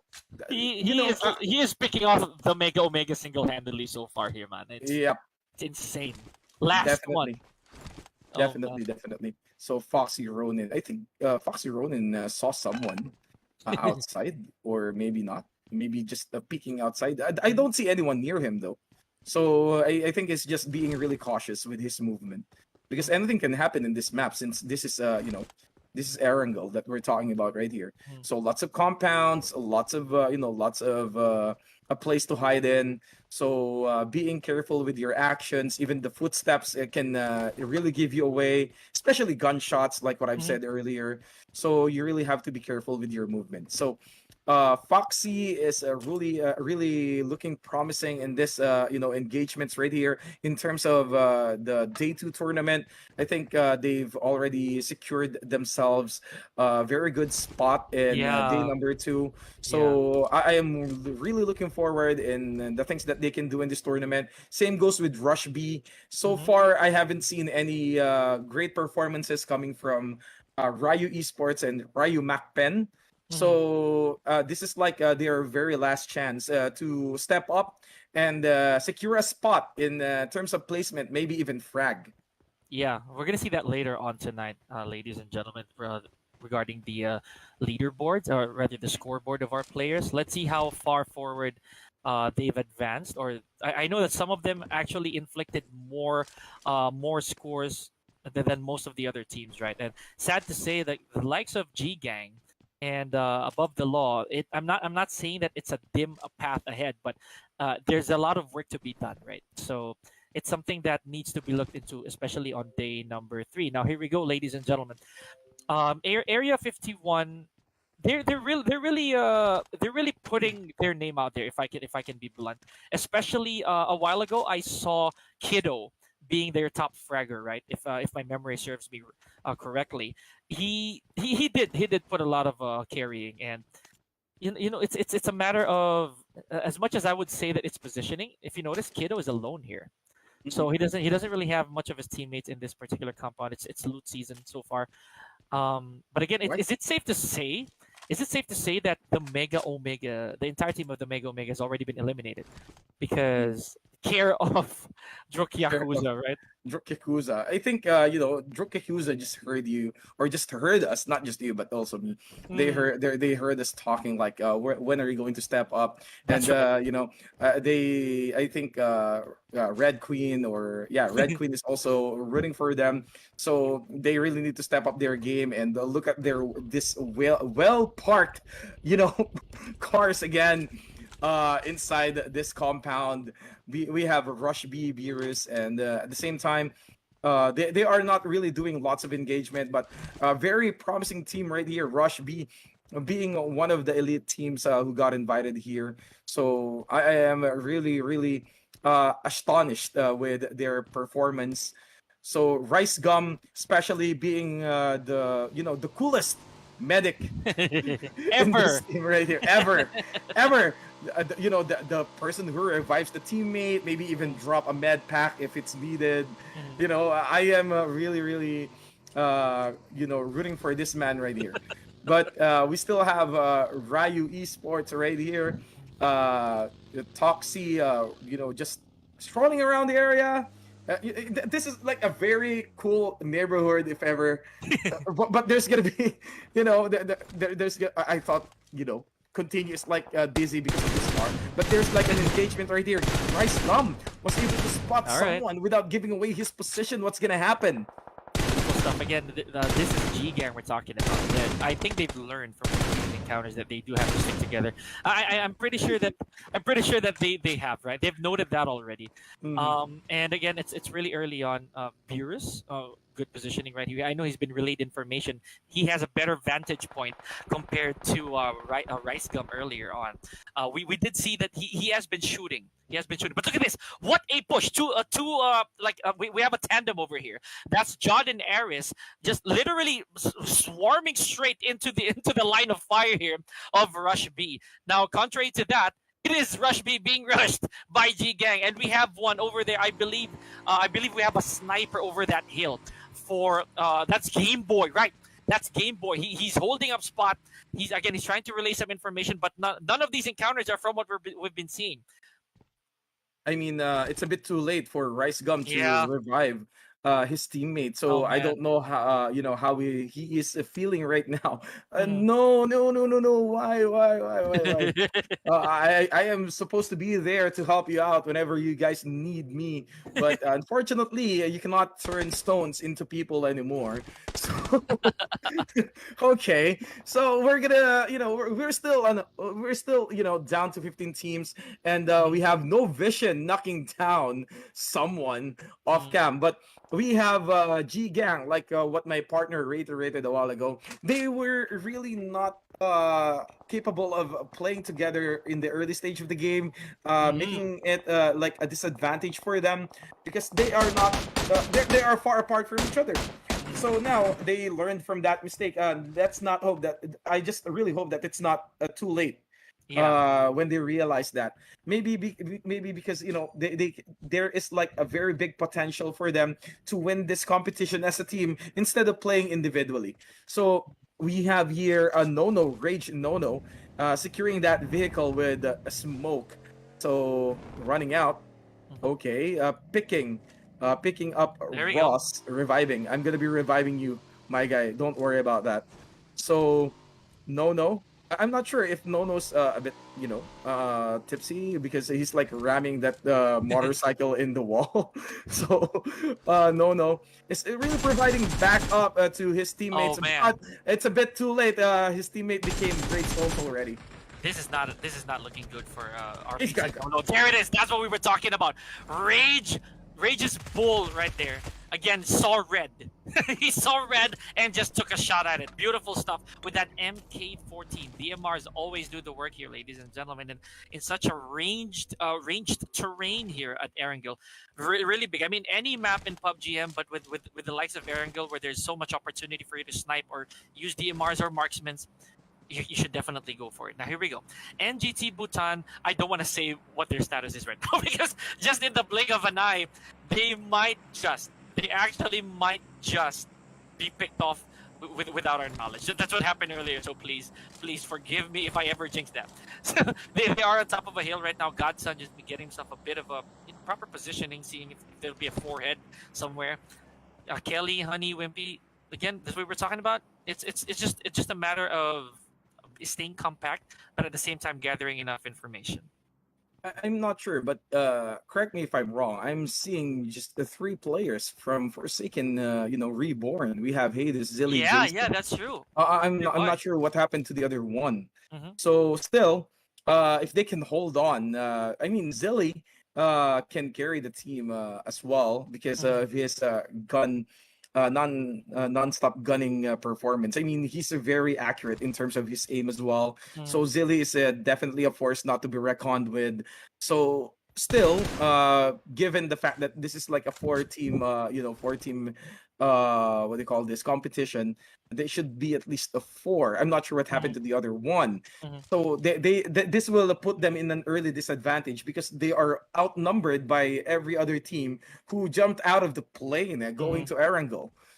So Hades really positioning himself on the top of this hill, looking at the compound, looking for a forehead. Maybe he will spot something, or maybe not. Maybe there's a shiny, sweaty forehead who's gonna emerge out of nowhere. So let's check it out. Okay, Innovic right here, just with that peephole of the attic. He just wants to see if there's anybody who has the high ground. And yes, it's very apparent, but smartly, very wisely indeed, I would say for Forsaken Reborn, they've been rotating throughout that entire time. They didn't stay in one location, not at all, even though they're atop. Now they already have one vehicle at their disposal. Make that 2, and make that 3 actually. They're rolling out of there like family. If you get the reference, just sound off in the comment section. So Yoda indoors just has to make sure that there's nobody, to have anybody to throw a crossfire at him. A while ago, Zero Tolerance also did quite well. They pushed a little further on around the last few teams. I really do admire that. And Tweety is at this point. This is better longevity for him, because one of the games earlier he got picked off really quickly. Yep. So yeah, this time they gotta play it a bit more passive. Yes. So, I mean, Twitty, like what I said earlier, he's in a very unfortunate location, being picked up from all the places. He's like, a sitting duck in that boulder in the early stage of the game, or earlier in our game. So, it's a really... Ooh, but Shinigami was able to knock down 7. Okay, Gojo with very low health. Still, alive and kicking, though, was able to use a med kit. They are now rolling with 3 vehicles in hand. So, okay. So they see me roll in. And they will still... I think there is an engagement happening right there. Someone's shooting at him as well. Continue. So how are you going to proceed? Again, like what I said, someone's shooting at you. But you don't know where the fire is coming from. He doesn't know. He doesn't know where. From our vantage point, it was at his 11 o'clock. So, but again, he had to move out of that line of fire. And Rage, the entire team of Rage Esports still complete. They cannot afford to have again any single casualty / liability at this point. There it is. I hate it that I jinx these things. Now Ross is on his knees. Oh my gosh, Pika, you better be quiet. No, okay, never mind. Here we go. Now I would say that from Ryu, this is Ryu Esports. Toxie has been eliminated, booted out of match number 5 as well. And now Gojo Shinigami still trying to keep this pace. With their vehicles, but this has left Continue at a very precarious situation here, Anduin. He has to heal, and that also puts his car at a disadvantage. It might not be useful by the end of this encounter. No, it's already been shot. I'm not so sure how much health that vehicle has, but now look at this! Wow! What service the rest of his teammates have been doing for him. See, this is what I've been talking about. They know he's there, but did he just get left behind? Did he just get... Oh man, okay. Please come back. I'm pretty sure that's what they've been talking about. It's 7. 7 has his size locked on him. And now they're outside of the play zone. I mean, I would love to think that they just missed him, but purposely leaving him behind. That's a bit painful, man. Okay. No. Baby, come back, please. Okay.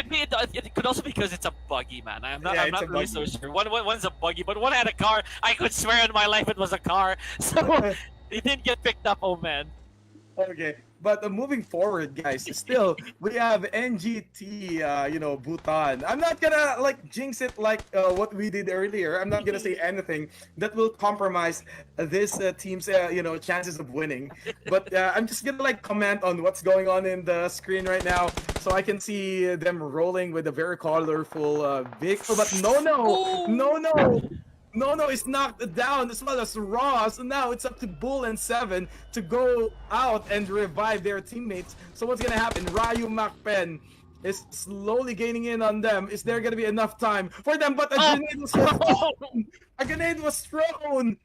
No! Bull! Man. No, it's done. Put it out of the map. And I think that's it. Rage.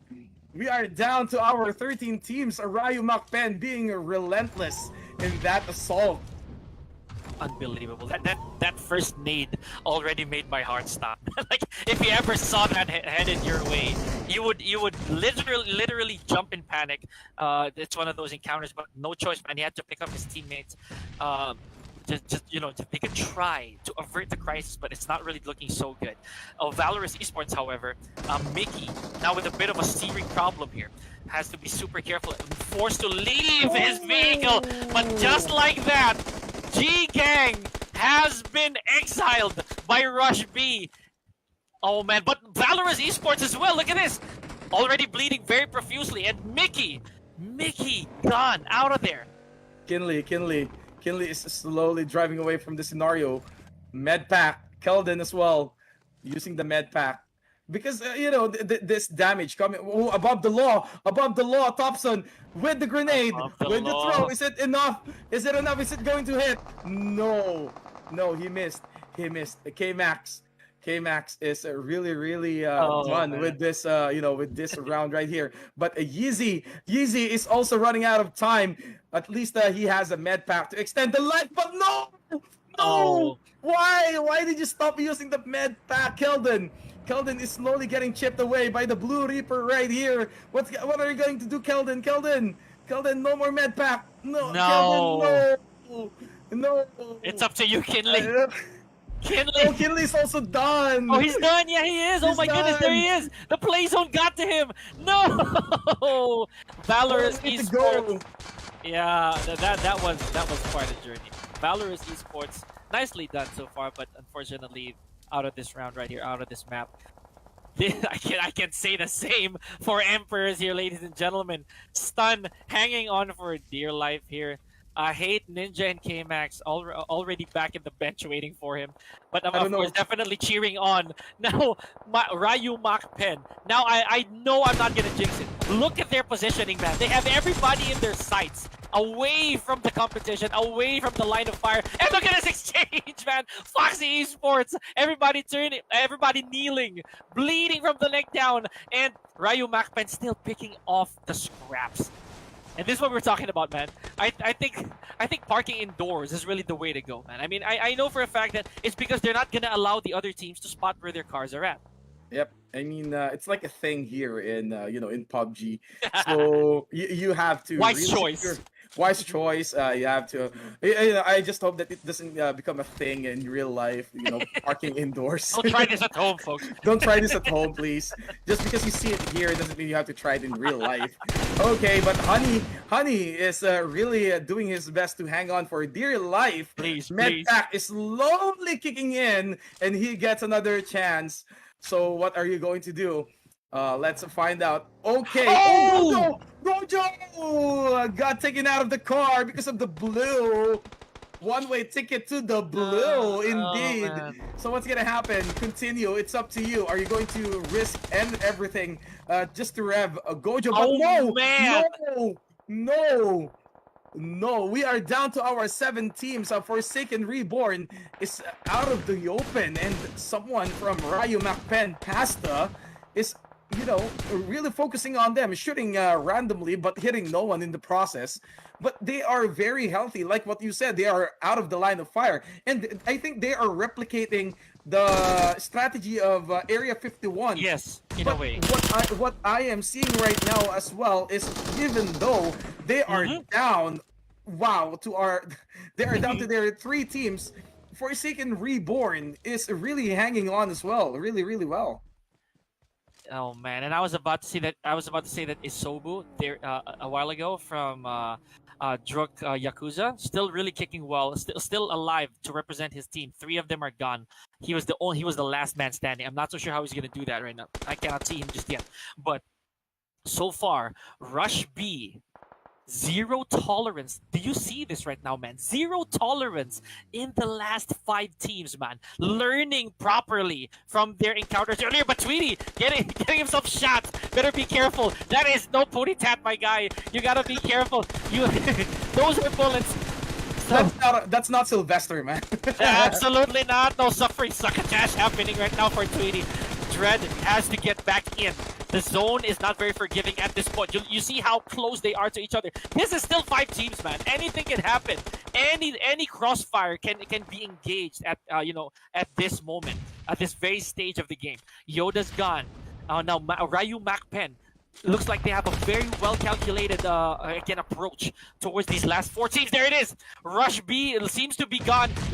3 teams left. 3 teams left. And we have Ryu Macpen complete Area 51, and I believe we still have Forsaken. Oh, they're dude. Forsaken Reborn, man. They are the scavengers. Look at this. Yes. But look at Yeti. I mean, he is very quiet. You know, he's very He's quiet. alone, and, dude. He's alone and quiet. You know, I mean, I don't think they have an information about his location. His whereabouts, yeah. Oh, his whereabouts. They don't have a. But there you go. He got spotted by one of the members of Ryu Macpen, and we have Ilu Good eliminating try. the Good last, try, Yeti. the last man standing for Area 51. Now it's gonna be a long distance relationship happening between the 4 members of Ryu Macpen versus Forsaken Reborn. Is it gonna be silly? Is it gonna be, oh no! Nope. It's gonna be the moment for Ryu Macpen. You got your wish, my guy. You got, I got my wish. At least we didn't jinx it this time, man. Here we go. At least we didn't jinx it. Absolutely not. Good showing. Great showing from one of the crowd favorites. Originally, Ryu Macpen with a total of 9 eliminations thus far. That's really wonderful job. But of course, not so far behind with 4 eliminations. And again, with an unusual trio is Forsaken Reborn with 4 eliminations. Area 51, sadly, not the repeater with 3 eliminations. But again, that was a really nice exchange of these teams, by the way. Now, Rage Esports fell a bit short right there, but very unusually as well. The Mega Omega, the Mega Omega, man, they're down there again, right? They're really far behind this time. At least for this map, right? And For coming this off of Chicken Dinner, kind of sank in the last 3 maps, and let's see. We have one more. We have one more to go to see if there's gonna be a repeater, because this is day number 2, and no one has scored 2 Chicken Dinners thus far. I mean, that really means that the competition is really getting hot, or Precisely. they are really gunning for each other with everything that they have, proving themselves worthy of a slot here in the grand finals of PMBC's Major League. So I am really, really happy to see, these teams, going after each other with their best effort. And at the same time, we got our wish for our 5th map. Team Ryu Macpen really stepped up their game in map number 5. So what are we waiting for? Let's take a quick break in order for us to, reveal what's going to happen in our last and 6th map for tonight. So we'll see you in a few.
Do you think you've got what it takes? The challenge will be tougher than ever.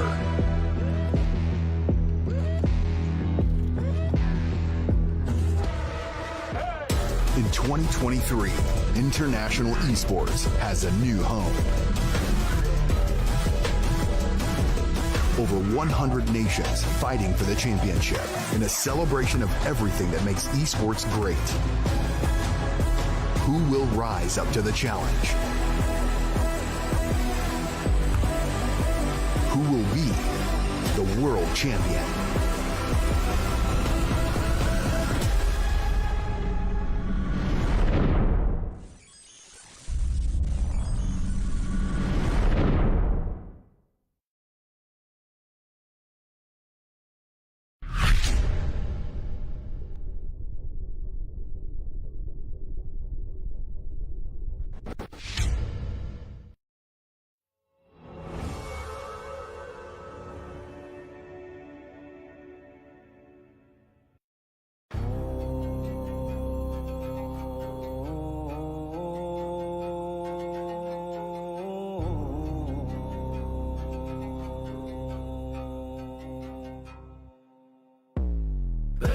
balagelo mioma da gebocho kutse riwasho chaselo belenu balagelo mioma da gebocho kutse riwasho chaselo Just bege taro chimnara shu charo maso dilu gedo magde zulu ye ma chele du so ben jupal hakelo jata bege bulu yibil hey sigam da do yil misking tamas di pa ma lu di gabo du shi pacho so lu ye ma ma imasem tap nga chi gaka nga chi geda nam kai bulu cha myong gabo chogi ka ji le pap mi ju saka yudi ye misugi dong ka da jap ka du myong gi jap ta chinang gi so wa ma sha ke sem ka shab dung da guru gi lung gi nam pen ngom ba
Do you think you've got what it takes?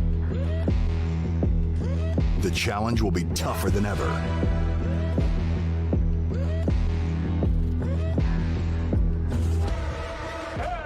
In 2023, international esports has a new home. Over 100 nations fighting for the championship in a celebration of everything that makes esports great. Who will rise up to the challenge? Who will be the world champion?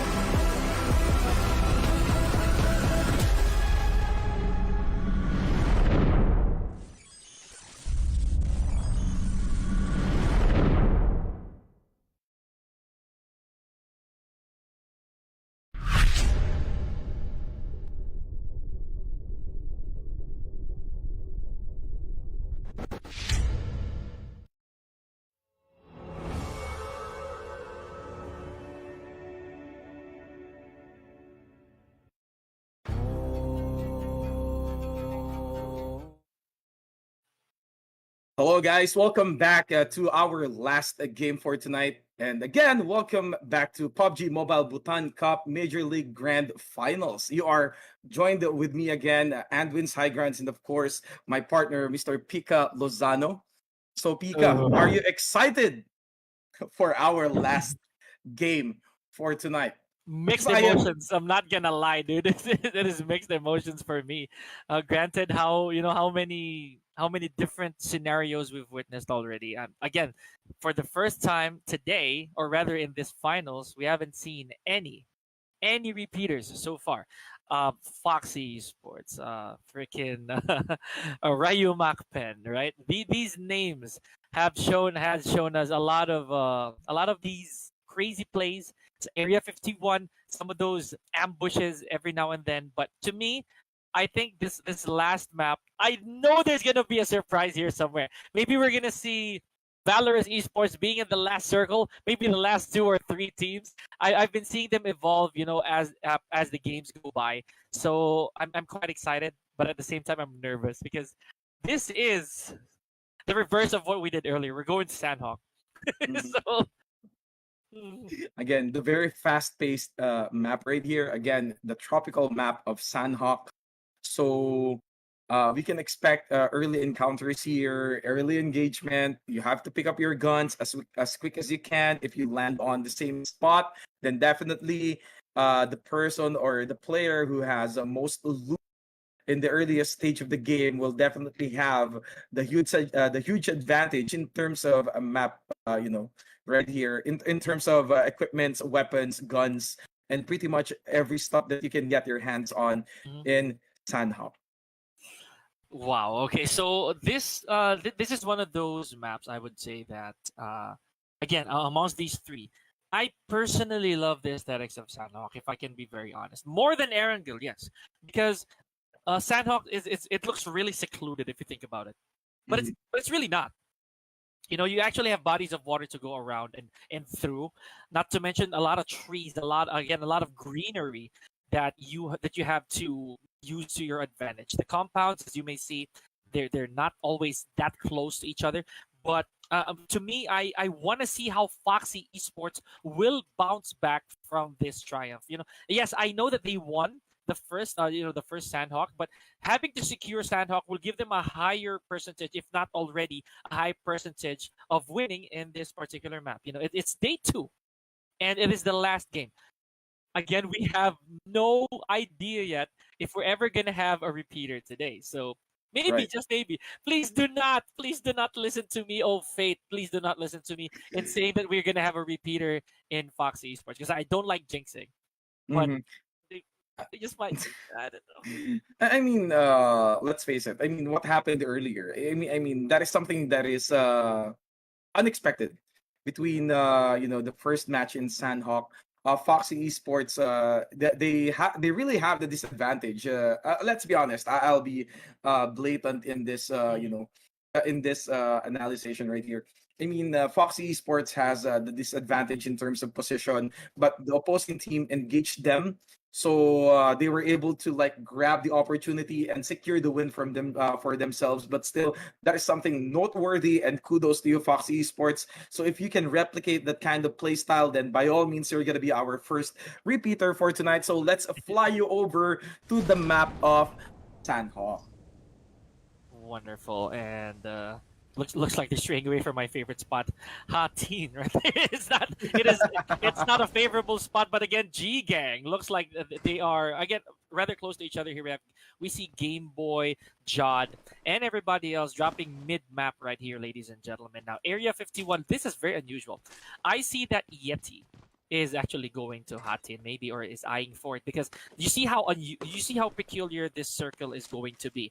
We might Mhm. even see a last ring on the water. That's going to be pretty interesting. This is what we were talking about when it comes to Sandhawk. There are bodies of water everywhere, man. Like there are bridges. Some of them you can't even cross with a bridge.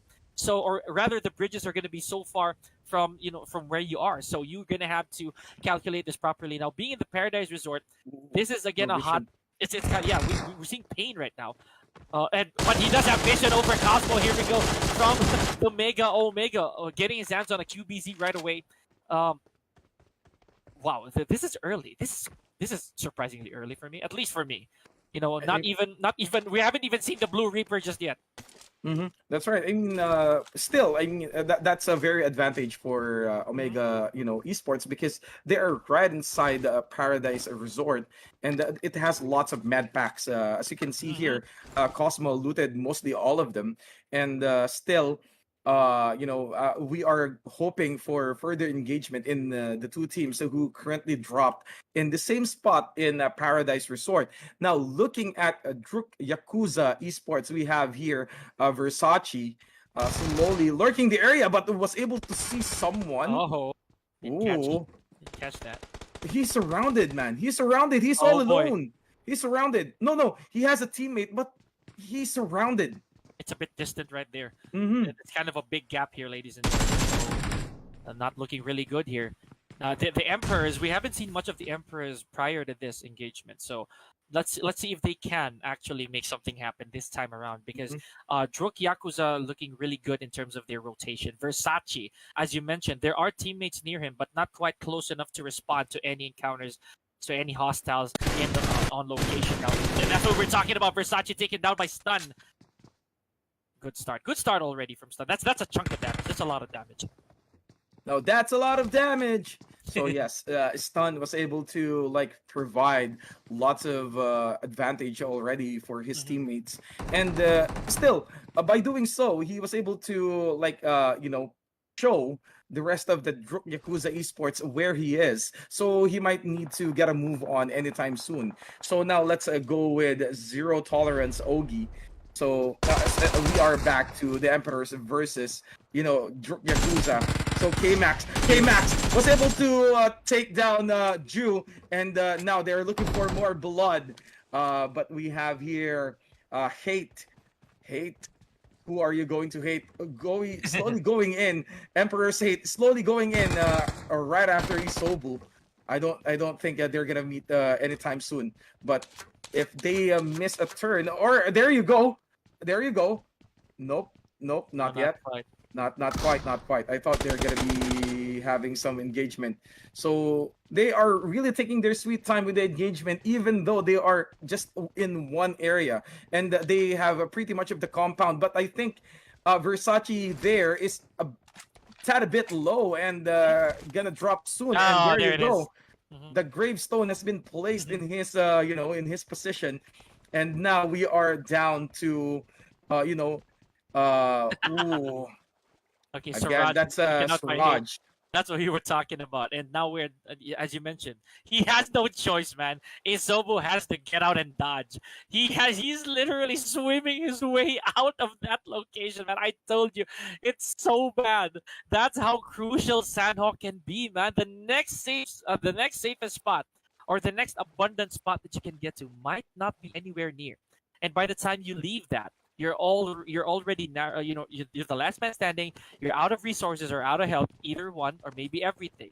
So let's take a glimpse right here at Above the Law. So Above the Law earlier, ladies and gentlemen, they haven't really been getting much significant impact for the maps that they've been in, except for maybe like one. And it's something that I kind of, in a way, I feel a bit pitiful, but at the same time I have faith. Because I know they've taken down notes when it comes to more plays, especially with the repeat of Sandhawk this time around. But NGT Bhutan, this is one of the teams again that has that we're holding a high regard for. I hope they're standing their ground properly this time around. But look at They the lost team. Wimpy though. Yeah. They've already lost Wimpy, and they have no one to provide them with more burgers, if you know what I mean. If you know the context, just comment in the comment section. Okay. But again, Wimpy, leaving the map early stage in the game is like a very huge disadvantage already for them. And we still have G Gang right here, who's going neck and neck with them. But again, Jod is very low, a tad low, to be exact, and he's about to go down. He's being gunned here. So what's gonna happen? Gucci is running up the the road. I think that is really an exposed area. It takes a lot of courage for you to run up the hill just like that without taking any cover or without taking your surrounding into consideration, because anytime soon someone might just spot you and then rain you with bullets. Right. This is what we're talking about, man. I did say earlier that it's a really unusual start for that circle to happen. Now, judging by how this is going to go, Camp Alpha or Tambang, even Nakam might be those locations that the circle will end up being. But either way, there will be a bridge encounter. That's for sure. Valorous Esports just is a little shy of that bridge. And the same can go for Above the Law. They're just one vantage point apart. Now, the other teams, such as G Gang, this time again, they're very compact. Let's see if they're going to make it in just in time. And again, safely, if I may add. Rage, the entire team of Rage, still by, I believe this is a camp. Yeah, this is one of the camps. And it's one of those, man. Like they have to recompose before the circle gets really really bad, and it looks like a water final. You know, I don't want to have to be a bearer of bad news, but that looks like the case. Mhm. And if you're gonna ask me, who has a very good position here, it's gonna be the Valorous Esports. They do, Because they do. yeah, they have the very they have the very good position here. We have Emperor receiving so much damage already coming from the Blue Reaper. Oh, but K Max get taken down and suddenly became pile of gravestone. K Max and Ninja is out of the game. It's now down to the last two members of Emperor Esports right here. Foxy also receiving lots of damage. They don't have a vehicle. Now you know why is it crucial for a team to have a vehicle here in in PUBG. In any form of map, be it Erangel, Sandhawk, or Miramar, vehicle is very crucial. But they were able to leave the blue zone just in the nick of time. So I mean, going back to what I'm saying earlier, Valorous Esports, they are already placed in a very well, elevated area near the bridge. If someone will be crossing, going to the safe zone as the blue area is closing in, they can easily just gun everyone who's gonna pass by. So I just really don't hope that they don't really lay off, or not just really lay off, but become too lax and let this opportunity slip by. Right. As you saw there, Continue was actually almost spotted by Yeti. And look where he is. He is right on this cliff, right? And it's dangerous. He's literally nowhere to go but the water. So it's one of those situations where see this is what I was talking about. Gojo is literally just waiting for his forehead to peep, and that's game. Should he be able to pull off those crucial shots, those few seconds that he needs now? Yeti, again, this is what we're talking about, man. Nowhere else to go. This is no man's land. Yeti is now he has a squad on his tail. Not really a very favorable situation, if I may. But yeah, Ryu Macpen, Ryu Esports right now, they're just playing this steady, man. They're complete with all the utilities they need, good medical condition, and they have everything that they need to withstand a few more. Because it's this compared to the games we had earlier, this is plain slow. You know, not many teams right now, as far as I see, have been making good amount of kills. Not even any gunfire. So the map looks pretty calm as of the moment. Rage Esports, again, they're holding their own so far. And yeah, the same goes for Zero Tolerance, and albeit with Tweety again, you know. And again, I don't want to grease up on Tweety, honestly. I mean, I know that Tweety has his role to play, but Yes. and he became a liability quite early. Mm-hmm. But I think he got swallowed up pretty early by Sylvester, by the Puritat. But again, I can see lots of our teams right here slowly adopting to what's going on and playing it just like what Area 51 did in the early stage of the game. So they are playing it really close to the chest, playing somewhere near the blue area. But we have here Yoda with the engagement, but he is on the half of his life, holding for dear life. Is he gonna be spotted? Hey. Yes, and that's what's gonna happen. Are you gonna be able to use the force to save yourself out of that tight situation? No, I don't think so. It's gonna be Innovic left for the team of Zero Tolerance, and Yoda, the master, is about to pass, as well as the rest of the team. And that is it for Zero Tolerance for this evening.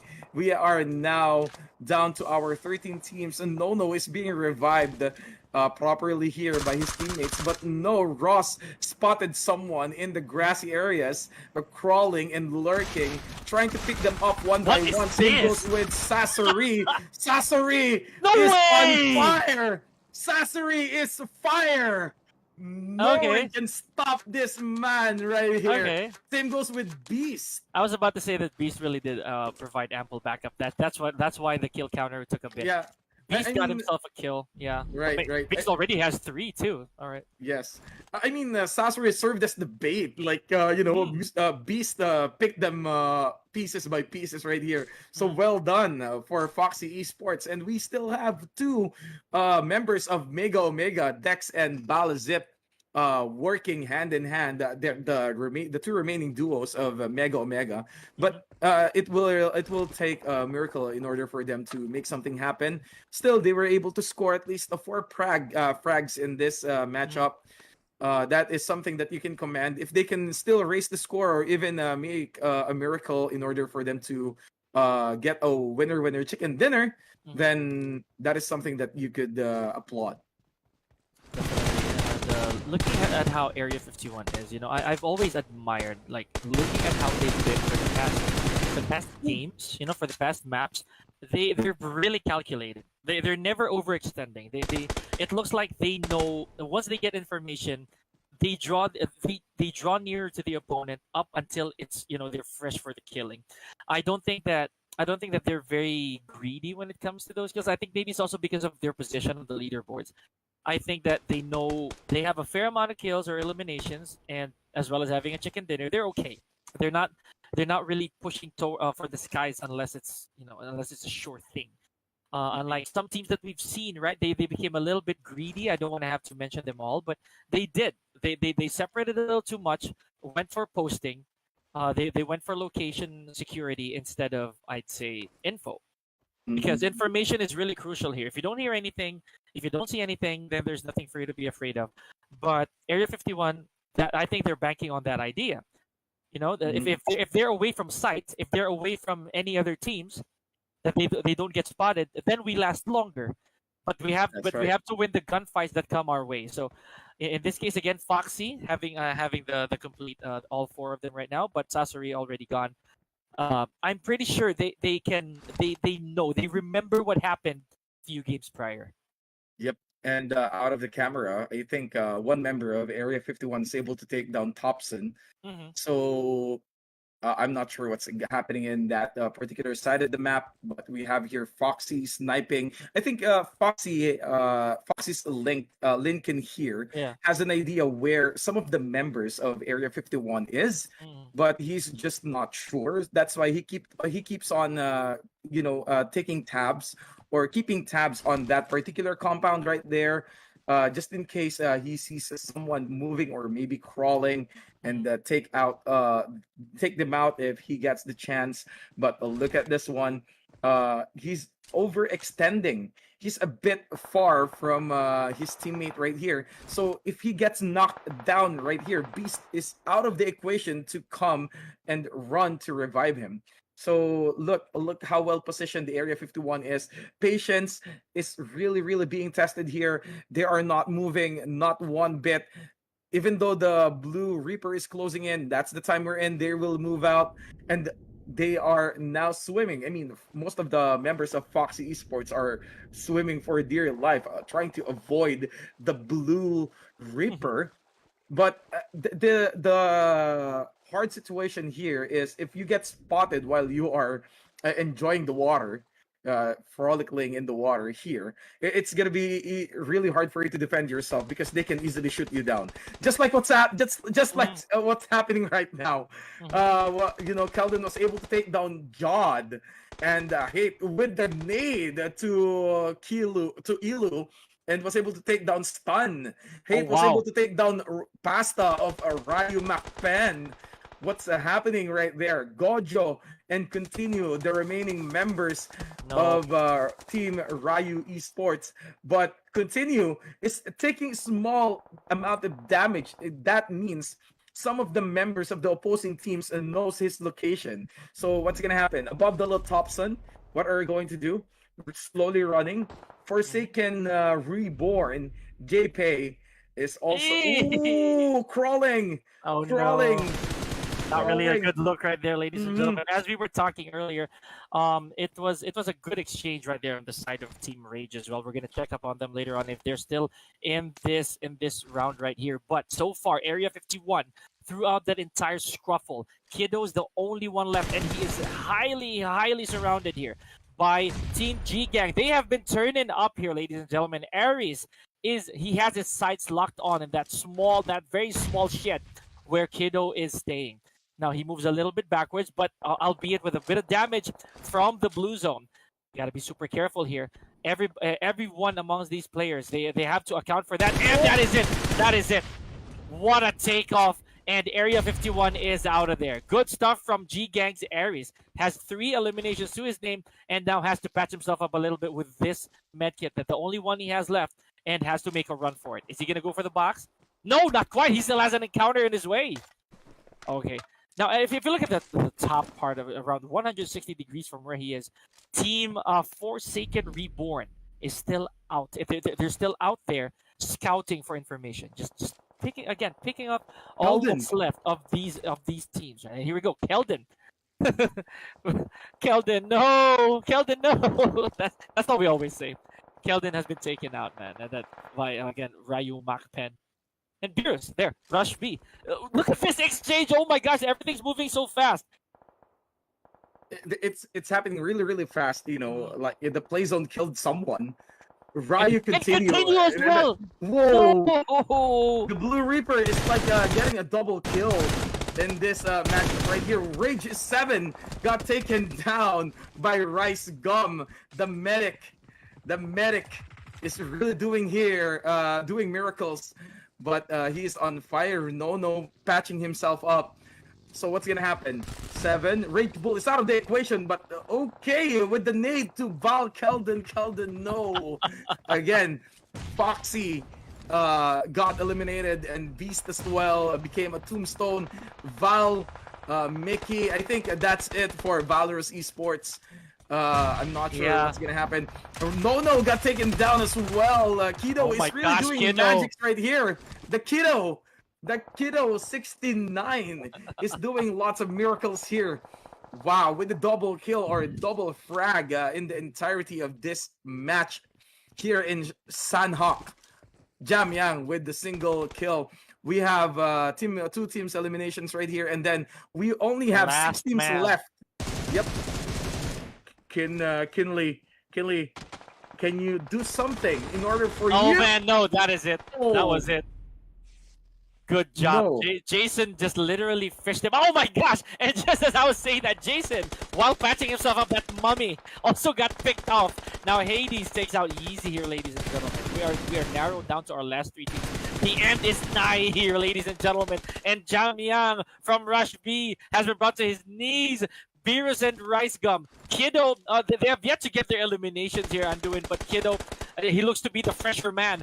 Beerus has to patch himself up real quick. There's only one boulder separating these teams from a really authoritative call from Forsaken Reborn. They are full, they are complete, and it looks like above the law. You see this? You see this? I told you, Anduin. Above the law from the depths of the scoreboard is one of the last 3 teams of our map. They could just make it. They could absolutely make it. If Above the Law survives this encounter, this entire clash, this final 3 teams, there will not only will there be no repeats, but this is 10 points from our originally bottom team from day number 1. Yes, that's right. So we are down to our last members of Rush B. Still, again, in order for them to cement themselves in this game, they have to take out the remaining teams. Still, Kiddo 69 is of course not to be reckoned with, because he can easily turn the tide in his advantage, because he can just like sit this one out and then wait for each other to go after one another, with Forsaken Reborn going after Above the Law. No. JK! Soman! Oh my god! I'm telling you, man. Soman's BF, with 9 kills at hand. Hades is the remaining team. Again, Kiddo 69 is really playing it close to the chest, using everything in his arsenal. But look, he has a 4 med packs is still in hand. Again, that's done. Fun. That was done. What a grenade kill! Man, I hate. Okay, I'm calling it right now. I hate being a spoiler, dude. Above the law here with a complete roster might just take out Forsaken Reborn's Hades. Again, the team that we've been jinxing so much earlier on, not being able to make the big plays happen, is now the final team inside. Hades not looking very good. No medical resources at hand here. Just one bottle in his pocket, and this is gonna be it. Oh, above the law. Above the law ends with a. Oh my goodness. That's a total of 11, 11 frags, man. But kudos to Kiddo. He held on. But kudos to you, man. Kudos to you. And I think it's really safe to say that they did so much good plays in there. But again, like what my partner said earlier, what my partner predicted. Good thing there's no money involved, okay, or else I'm gonna become really poor in our bet right now, if ever, just in case. But again, kudos to Above the Law securing their spot for tonight's game, for tonight's game. So that's a total of 11 points for Above the Law. Oh man, you see this huge grin on my face right now, man. I'm telling you, the very last game of today, you will see a surprise, man. It's a huge shocker for everybody who's here. Above the Law, barely making anything happen on day one, scores a chicken dinner on day number 2 on the very last game, the very last for the evening. Wonderfully done. And taking out Forsaken Reborn, one of the top scorers of this entire of the entire final so far. That's My right. gosh. I mean, look, guys, for our overall winners for today's matchups, we have the first one, Sandhawk, Foxy Esports. We have Mega Omega for the second map of Miramar. And then Erangel, Rush B, Miramar, another Miramar map for, I think this Ryu is Esports. Ryu Ryu Esports. Mac- Ryu Macpen. Mario MacPen, yeah. Ryu Macpen. And then Erangel, we have, I think this is Rush B. No. This is not Rush B. But Sandhawk, the last map of Sandhawk is Above the Law. So Yeah. congratulations. I think this is Area 51. Yeah, I think it's Area 51. Area 51. Yeah, that is Area 51. There we Area go. 51. So there is no repeat for tonight's winner. So No one. congratulations. And congratulations to you, partner. You predicted it properly, man. At least we didn't jinx. You didn't. You didn't jinx I it. did not. I You did not. You did not. You are correct that there's gonna be like a surprise. Sometimes it really does happen that there's gonna be a punch to a place wherein some of the teams are less least expected to happen. So I really have to give it to Above the Law. Maybe they heard your plea, man. I mean, Yeah. we've been like mentioning them lots of times the entire duration of this tournament. So we've been mentioning their names. Maybe they heard you, or maybe there's someone in the caster looking forward to our performance. So let's do it. So there you go. There you go. You got your prayers answered, man. So I have faith. I had Hmm. faith. I Mhm. figured sometimes it takes the wounded, for a point to be proven. I love that. That is wonderful from all our teams tonight. So by the end of tonight, we're definitely going to see a shakeup in the leaderboards. That's for sure. Granted that no one actually had a repeat today, but some of these teams, such as Area 51 and I believe Forsaken Reborn, who already had their bits of scores yesterday, basically for their chicken dinners. That's definitely going to shake things up a little more. Ryu Macpen as well, getting themselves on board with their chicken dinner. That's going to be a big deal. It is. And since this will, cause drastic changes in the leaderboard or in the scoreboard, so we can really expect lots of things to happen tomorrow because it's going to be the last day of our tournament. And definitely, 4 teams will be hailed tomorrow to represent the nation in the IESF tournament. For the- So definitely Wow. something to look forward to. And I am so hyped. And still, this is Ryu Macpen, and like yesterday, it's Ryu Esports who secured the top spot. So what's gonna happen in our leaderboard? Who's gonna emerge on top this time around? That's like the question. Yeah, and this is the beauty, if I may. That's what's wonderful about the finals parts of any league, if I may. Not just for Mhm, the PMBC, but whenever mhm, you get the chance to garner points like this in such a free setting, mhm, you can really never tell who will make comebacks and who will dominate. It's something that I always am a fan of.